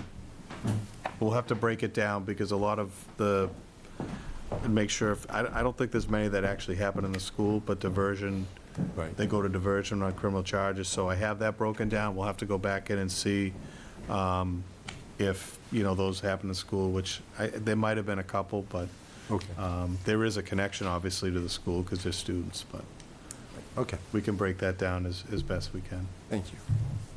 Any further comments? Yes, Mark. Yeah, just with the, so the implicit bias course the officers took, that was all the officers that took that course? Correct. And then the sergeants that took the 40-hour frontline supervisors training, do they come in turn and they're facilitators now to the rest of the officers, or how does that work? This is more leadership training for frontline supervisors to provide them with skills necessary to lead people, to supervise other people on the job. So it's not something that they would bring back to the department because it's really specific to the frontline supervisor sergeant position. Got it. And then the same thing for the 2 lieutenants that did the internal affairs. Yeah, because I've had the training myself, but they're the ones that'll be doing the investigation, so it's specific to them. Okay. Thank you. Thank you so much. Dan, you good? Yeah, a lot of material, and this is not just this one report, but you've been basically building up to this every 60 days during the last year, so yeah, very good. Thank you. Thank you. And Chief, I want to thank you for your leadership, and Deputy Chief Baker for your leadership. This really highlights how how great our department is and what you've done and move forward, not just stayed stagnant with training and everything else that you've done. And putting these numbers together, I think, paints a picture. So I want to thank you for all your work, all your officers, and thank you. And we look forward to this, I guess, annually. Yeah. I think, it's a good thing to see. I think it's really a good thing for us, too, to kind of give us a look into what we're doing and how we're doing it, and if there are changes that can be made in the best interest of, our officers and the community we serve. I think it's been beneficial for us as well. Great. Gives a window. Yes, Mary Ann. So one of the things that's interesting to me that I don't know how I would extract from this number, but I think it's part of the challenge, right, is often, as you've said to us, it can be one person, but they show up in multiple places, right? And what we don't have a sense of here is actually how many people were involved. Okay, so we look at them in all these different categories, but we could be looking at the same person 5 times, depending on how it's sliced and diced. And I'm not sure how we extract it up to that, but that's one of the things that I'm thinking about as I've looked at this, just trying to understand what it all means. Right. We see the slots, but not how many people are in the same. Right. Yeah, unique, right, it's a unique participant kind of a thing. It's hard, Yeah. So this is draft 3, so draft 4? Next year. No, 3/18/2020, it's a date. No, draft, gotcha. All right. I'll take credit for 3 drafts, I guess. All right. With that, good night. Thank you again. Thank you. Thank you Take for being care. with us for a Thanks long for being time. with us. Yeah. Thank you very much. Sorry for the delay in the agenda. It's all right. Sorry to keep Dan late on his last thing, so. I get some time off coming up. Yeah, that's right. That's true. Thank you, Chief. Thank you. Thank you. Thank you. Town manager report. Thank you, Mr. Chair. The first item is to ask the board to approve and sign the memorandum of agreement between the town and the Needham Fire Union. We reached agreement with the fire union for the current year and the prior year. This is a successor agreement that will bring us up to current, and we'll continue to negotiate with the union. It is a wage increase of 3% in '21, which was consistent with other unions in '21, 2% in '22, similar. Some small items of fire inspector certification stipend, which is only 2 individuals who could apply for that. The Juneteenth holiday, which, as you know, is one of our priorities. An increase in the detail rate, and a number of language changes that have had to do with the fact that the fire union schedule has, in the history of the fire service, been on a 42-hour week, and we have several employees who are now working a 40-hour week, so we had to do a lot of changes to make sure that everything is in alignment with who's on 40 and who's on 42. It looks like a lot, but it really is just a bit of housekeeping. So I'd ask the board to approve that agreement, and then if you would, we would bring it to town meeting and to the Finance Committee and Personnel Board for their action. Great. Thank you. Is there a motion that the board approve and sign the memorandum of agreement between the town and the Needham Fire Union, Local 1706, for fiscal year 2021 and fiscal year 2022? So moved. Your second. Second. Motion made, second. Any discussion?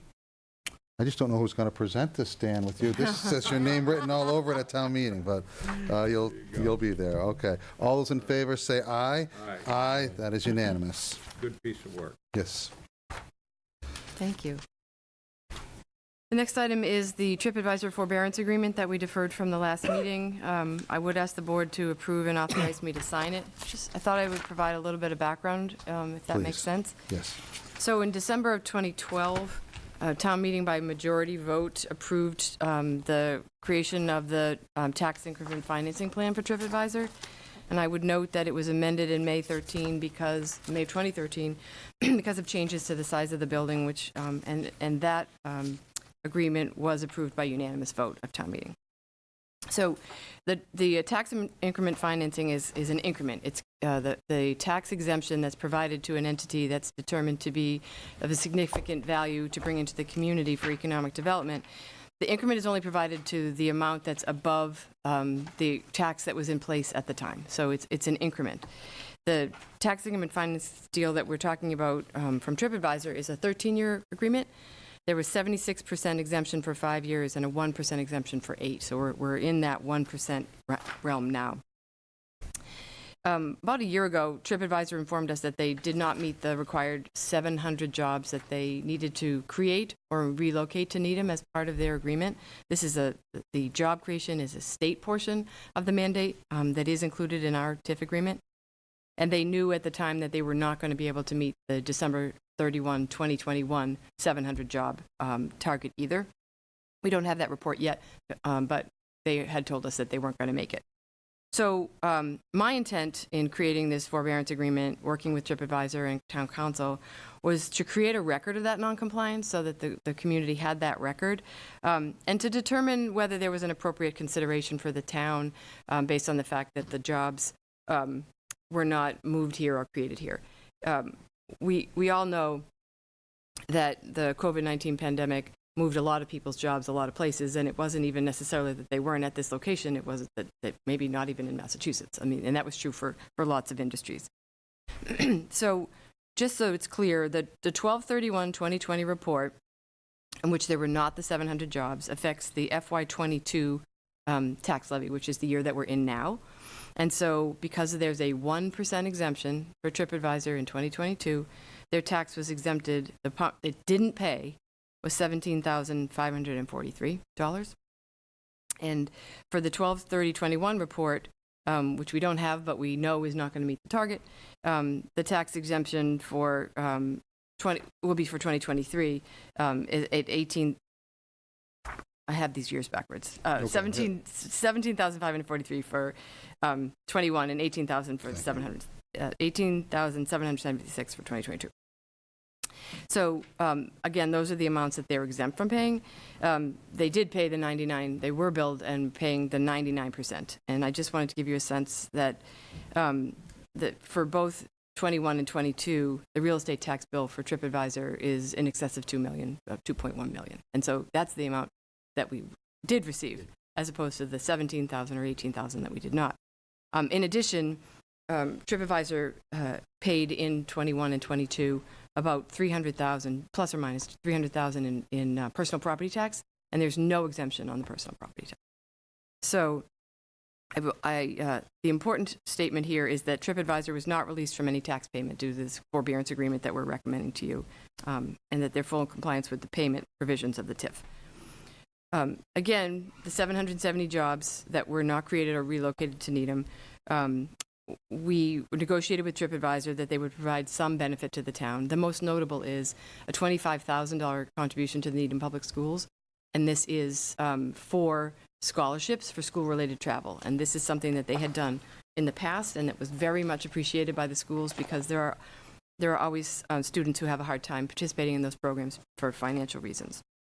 There are a few other items that TripAdvisor agreed to do, including allowing us to host events at the TripAdvisor building, which we will be, I'm sure, hearing people request, and also speakers for training programs for staff. So, as you know, it's been suggested that the forbearance agreement should be brought to town meeting for a vote. I don't think it's necessary. Town council has opined that the board's action is within its authority. We certainly could notify town meeting members if that's something the board wanted to do.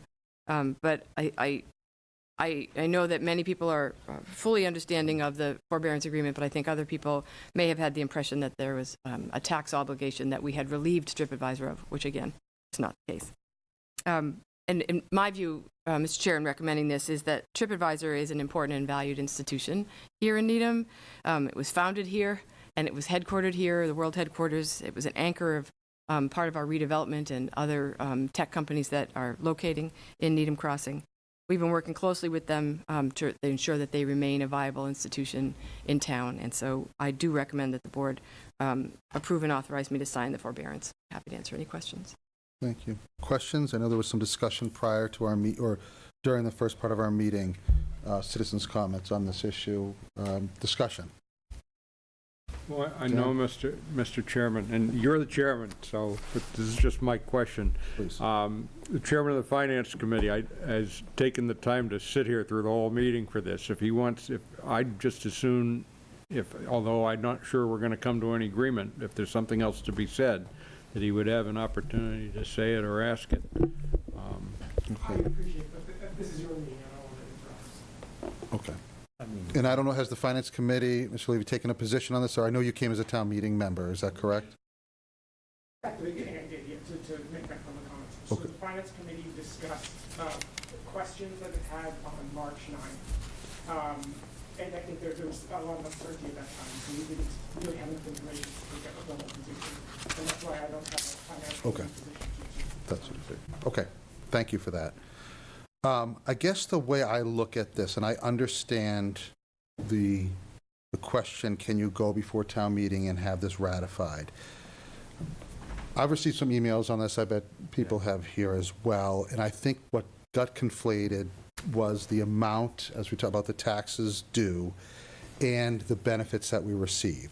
So in one column, the taxes that are going to be due, that we're saying, you know, you don't have to pay your full amount of taxes, you have that 1% that you don't have to pay, the $17,000 and the $18,000, we're saying you still have to pay it, okay? That there's no questions asked. On the other column, they're saying, you know what, we have this great agreement, but we cannot meet our obligations for, you know, employees coming to work. The travel business I thought was going to just go, and it did for a while, completely south, and I assume they laid a lot of people off and they weren't able to occupy this building, and there were some issues there. And so they're in violation of the agreement because that was one of the items for consideration. And correct me if I'm wrong here, Kate.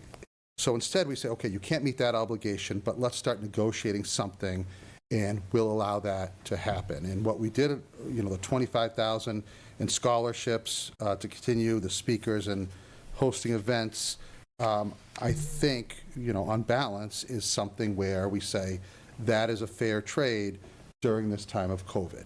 And of course, you will get back to where you need to be at the end of the day.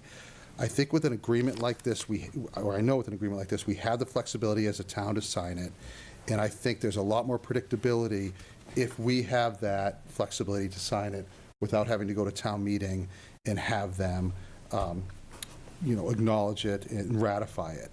I think it would be bad precedent for us to do. I think if it did involve the financial agreement or arrangement that we originally had, I think that'd be completely valid. But because it involves these add-ins that are incredibly important and that the state actually mandated, I think we have the authority, since we have the authority to sign it, I think that we should sign it, and I think it gives predictability, and we can, you know, if people are interested in the summary of what we did, I'm happy to provide that. So that's where I'm at as far as the ratification. Mary Ann? So I just want to clarify something that wasn't clear, I think, as you said it. Sure. TripAdvisor is paying $2.1 million annually in property taxes. The incentive that we gave them was the credit for the 17,543. So to some extent, you could almost look at the 17,543 and the 18,776, that by giving us these $25,000 contributions for Needham Public Schools, that those might in fact be considered an offset at this point, if we're looking at the whole package to the town. All right, but certainly I would say TripAdvisor is a valued community member. All of us understand why they did not have that number of employees working in that building in Needham during the pandemic. So that's certainly very true. But fundamentally, I would also say that I agree with you that the notion that you change governance because something's of interest or people would like to vote on it is not, I think, a good habit to undertake. I do think we should be, and we are, sitting here having a conversation fully about this in public. So certainly the public will understand what we've done in working with TripAdvisor, that we recognize that they could not have all their employees working in Needham, and they have continued to pay fully to the town their taxes that they owed, and we appreciate that. We appreciate them continuing as a member of our community, and I would support the town manager signing the forbearance agreement. Thank you, Mary Ann. Further discussion, Kevin? Oh, yeah, Marcus. Marcus. Oh, Marcus. Yeah. So listening to and kind of taking that all in, it all makes sense and agreement in which everybody's saying. So I don't have a hesitancy, but I would say in the case of maybe not going to town meeting, but informing them would be a good idea, but also having the FinCom. I know they don't have a position right now, but just understanding, you know, if they had more dialogue and discussion and come to I just go back to this being on the consent agenda like it was eventually, then we took it off after, we recognized or made aware that more discussion needed to be had for this. And I feel like in the essence of transparency, if we, depending on, when the next FinCom meeting is, the discussion or position that they're able to take, and I think would be just beneficial for us to kind of understand from their standpoint what exactly this would be for the town. But I understand that everything that has been said and the reason that we've done what we are doing makes sense, and that TripAdvisor is such a trusted partner within our town, and that all makes perfect sense. But I'm just trying to make sure that as being the government that we are, that we have a trusted voice, like FinCom, having that discussion and having a position doesn't even need to go to town meeting, but I think having their input on this wouldn't be a bad thing. But Marianne? Go ahead, Mary. Well, and I guess I would say, from having watched the tape, it looks like FinCom, when they had the discussion, they did not have all the information. And I think that was unfortunate that evening, but, so I think they were concerned about a number of things that they made assumptions about that proved to be incorrect. So for that meeting now, they have all the information. So I that's what think they'll have another discussion with all the information, right? Well, I think that, Finance Committee, as someone who sat as and was chair, right? Right. Yes.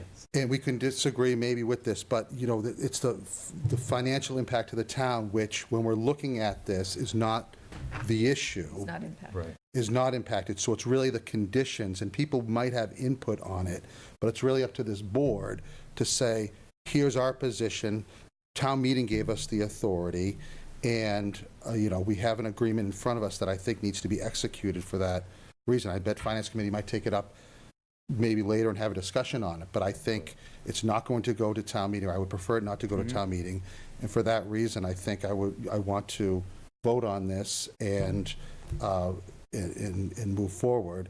If there was, like I said, a financial impact or a position that, they were waiving the fees or saying they don't have to pay it, that would be a different discussion.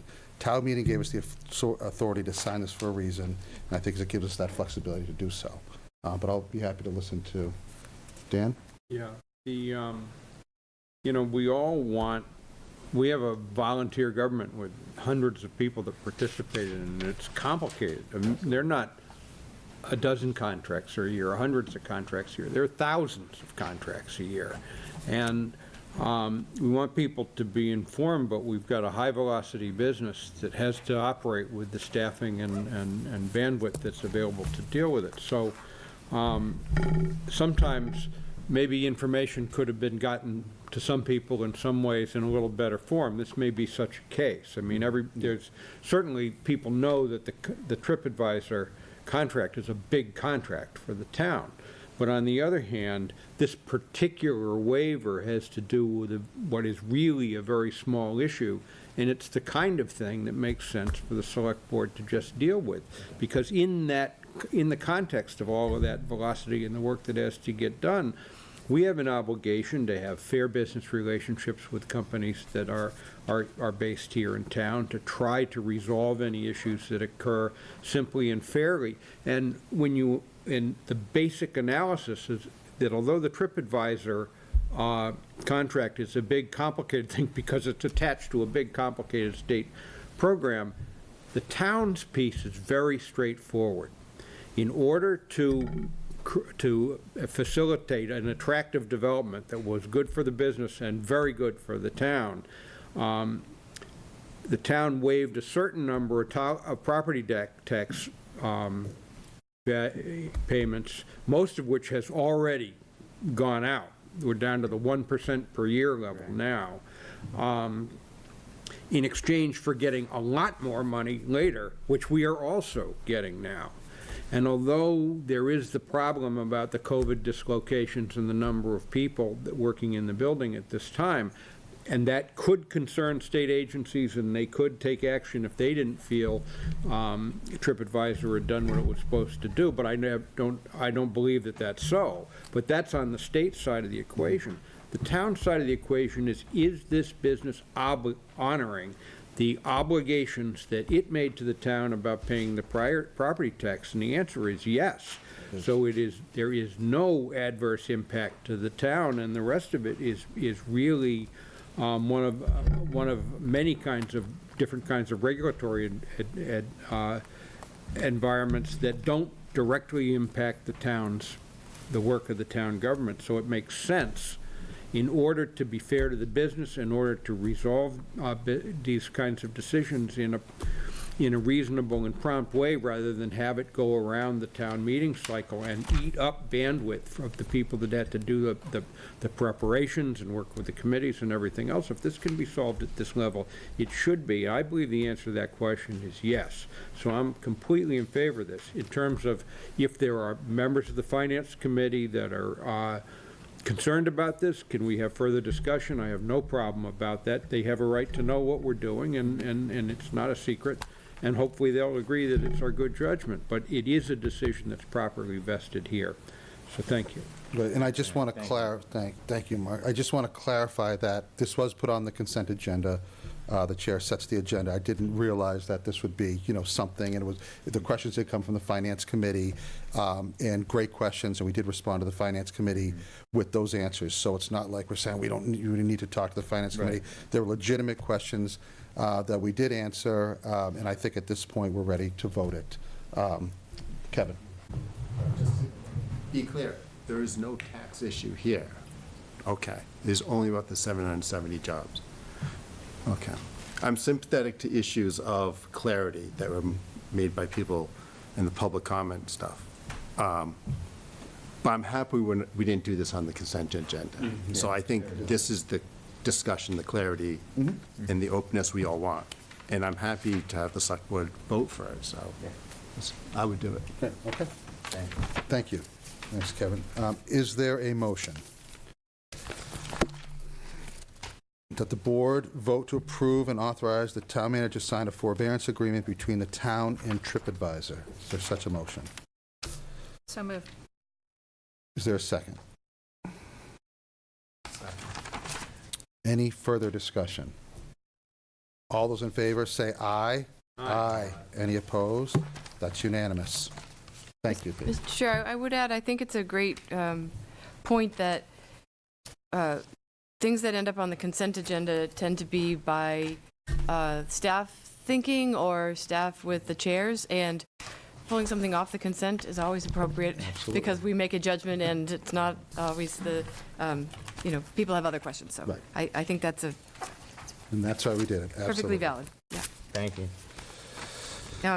We would be asking the board to close the warrant for the May 9th, 2022 special town meeting, subject to minor technical corrections to be made by the town manager, town council, and bond council. Although at the current time, I don't believe there's any bond council notice.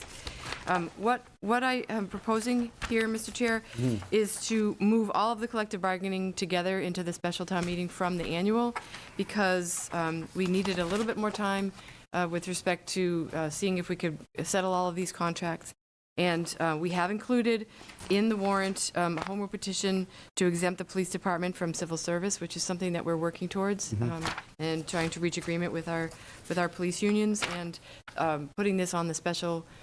First of all, the annual is closed, and second of all, it just gives us that one extra week and a little bit of different posting requirements in order to see if we can reach that objective. So those are the changes. Otherwise, we are continuing to see whether there are FY22 operating budget line item transfers that need to happen. We'll have that for you at your next meeting. And the planning board, I believe, is taking up the brewery next week. I think it's next week, the zoning for the brew pub. Yeah, I believe that's right. Unless they've done it already. We don't know either. We don't know. They have not. So Monday, I believe. Monday, okay. Thank you, Katie. A lot of people are interested in that topic, and rightfully so. I think it'll be a great addition, but otherwise, I got to knock on wood, this warrant looks pretty good, so, speed-wise, I should say. Okay, so is there a motion that the board vote to close the warrant for the May 9th, 2022 special town meeting, subject to minor technical corrections, to be made by the town manager, town council, and bond council? So moved. Is there a second? Any discussion? All those in favor say aye. Aye. That is unanimous. Thank you. The next item is just a discussion of the annual town meeting warrant, so that the board continues to see the evolving drafts. Again, the collective bargaining has been removed from the annual, moved to the special, and it's our intent, the Finance Committee meets next Wednesday, the 30th, to take its final position, so we'll include those. And the CPC meets on the 30th, and at least I believe that, I understand the East Militia Heights article by the Housing Authority has been withdrawn. And there is some conversation, the Park and Recreation Commission will be talking about the boat launch. And there may be others, I can't speak for the CPC, whether they will make recommendations to move all of those forward. So anything that they do not move forward, we'll take out of the warrant to take the numbers down. And we, as Miles has told me, noon on the next day, it will be going to the printer. So that will be the absolute last time to make changes to the warrant. That's great. Mary Ann? So, will the CPC numbers also reflect the money from the state, at least for the walk, as they're looking at rationalizing dollars at the end? That ARPA? So I guess it doesn't come out, it won't come out of CPC. Correct. I mean, it would be included, yeah. It would have been readjusted considered. for that, yeah. We had withdrawn Walker, Yeah. so, but in terms of their long-term planning, yeah. Yeah. And the other item, Mr. Chair, maybe Ms. Cooley would like to talk about status of articles, or Mother Chair would, the article assignments. I wasn't planning to talk about that tonight. Just that people may have opinions on what they want. If you have a strong opinion about an article that you would like to talk about, or a couple of articles you would like to talk about, you can certainly let me know. Otherwise, we will very shortly be discussing assignments for the articles. Yes. We're still planning, unless something changes, for the bond sale on April 5th, a short meeting. But we will let you know if that doesn't move forward, and then that would only be the bond sale or something very minor. And April 13th, we have a very full schedule in April. As you know, April is the long meetings, although we're there in March too. So we will have the Emery Grover project presentation, and I believe the citizens petitioner also on that night. Okay. On the 13th. On the 13th. Right. Great. Baptism by fire for the new member, and that's going to be something. yes. And the go on, Kevin. Email me. Yeah. No, I'm happy to do all the articles that we on the consent agenda. Okay, I can help you with that. That's good. That's good. I like Welcome it. that insight. Yes, I like it. We'll call Marion. We'll call you the chair apparent. Is that right? Send it to the chair apparent. Your suggestions. The traditional role of the vice chair to right at the last meeting of the year. Correct. And also, as we said earlier, any articles that you would like a formal presentation on. Oh yes, please. Soon. Mm-hmm. Great. Okay, that was discussion only. Town manager report? Just a couple more things. Wanted to give you an update on the farmer's market and the tent. If people haven't been following, the farmer's market is moving to Greens Field for this summer because the common will be closed for renovations. They'll be on the southwest corner using the paved paths. June 12th, they're opening. Miles would like to thank the Park and Rec Commission and the Planning Board for helping permit, 'cause Miles is in charge of helping with that permitting. Also, Miles is in charge of working on the tent. On the southeast corner of Greens Field, closer to the Y, we're planning to put up a tent, hopefully in the middle of April, so that the tent that, like the one that was on the Common, will move over to Greens Field. We're working to see if we can have some kind of decking underneath it, so because it will be on the grass. I was going to ask that. Yeah. I was like, Ed, you better talk to Ed about that. Ed is on the committee. All right, just making sure. We're also planning to put the 2 parklets that we have on Pickering. It's actually a great location for them, and it will be a natural with the farmer's market and the tent being there in terms of having those parklets there. We're working on new umbrellas because the umbrellas were not the favorite. So those will be put out there. When did you say the opening day was? Sorry. For the farmer's market? Yeah. The 12th. June 12th. I was going to say, which 12th? In the tent? April 15th is the plus or minus date. Okay, great. Could you, I received comments by a couple of businesses around the Common as far as the renovation and concern about traffic and construction and how that's going to affect their businesses directly surrounding Yep. those blocks. Could we just make sure to reach out? Absolutely. Because some of them weren't aware, and I know we did notify, just something, there must have been a mix-up, but how that will... Amy will be walking around I know anyway, she so will. yes. I just want to make sure they understand what the impact will be and how long Yeah, it'll be. outreach is part of our plan, but it's a great idea to involve Amy. Thank you for Great. that. Yeah. Second, just a reminder that the Vietnam Veterans Memorial Day is at 11:30 start at Sunset Road on the 29th. Tuesday the 29th, right? Svalo, yep, Svalo and Sunset, near the Sunuta Williams School. There'll be an invocation, a wreath laying, speakers and taps, and a benediction. So if people want to go, there's limited parking there, so if you can walk, walk over. And I'll be speaking as well for the board, so. Thank you. Thank you.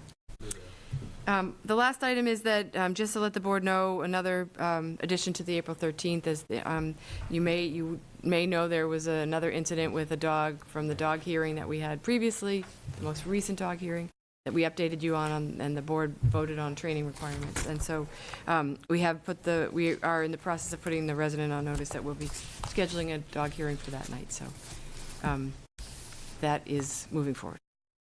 Great. Very unfortunate. I'm very unfortunate, horrible. And that's all? That's it. Okay, great.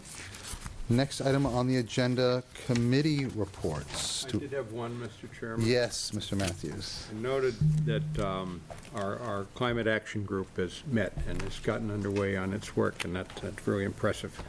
And something that had kind of been come to my attention, just listening to the radio or the press or whatever, is, gas prices are way up because of a lot of things that have happened, some of them pretty bad. But in all of the talk about, well, what could we possibly do about this, I hear very few people say, well, why don't we just drive less?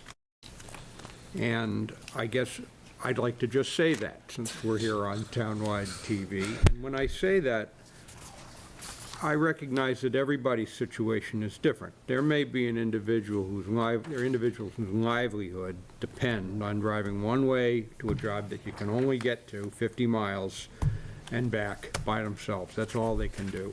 But most people have more flexibility in their situations. They might be able to carpool with people that live proximate to them 1 or 2 days a week, or take public transportation, or even for those of us that aren't traveling great distances, be a little more planful in the way that we chart our errands around town and so on. Gasoline prices are very sensitive to short-term swings in supply and demand. And if locally, regionally, nationally, people decided, yes, let's engage in this, it really, at the very least, they'd save a few bucks. It would help the environment, because remember, this is a goal that we have long-term anyway, and and in the best world, it might even help us a little bit in the world situation. I'm not saying that would happen, but clearly it is a small action which is within a lot of people's control, and if we act together for the common good, we may all benefit. So thank you, Mr. Chairman. Thank you. One thing I'm noticing, the price of petroleum, it's affecting everything, especially in the construction industry. Asphalt, shingles just went up 25% on the latest, and anything involving, oil and petroleum. So it's going to be a tough road ahead for many, many people. But thank you for your suggestion, Mr. Matthews. Any further discussion? Okay, is there a motion to adjourn? No, to executive session. Thank you. Is there a motion? Mr. Matthews, can you please provide the motions as I close my book up? I'd like to offer a motion, much as I'd be happy. I know, you're right. A motion to, under exception 3, to discuss strategy with respect to collective bargaining or litigation if an open meeting might have a detrimental effect on the bargaining or litigating position of the public body, and the chair so declares, and I do so declare.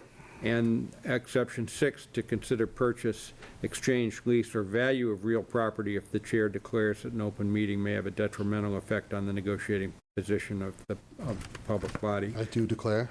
And not to return to open session prior to adjournment. Thank you for that motion, Mr. Matthews. Is there a second? Second. Thank you, Marcus. Roll call vote. Dan? Yes. Marcus? Yes. Mary Ann? Yes. Kevin? And the chair is yes. Thank you. Good night, everybody.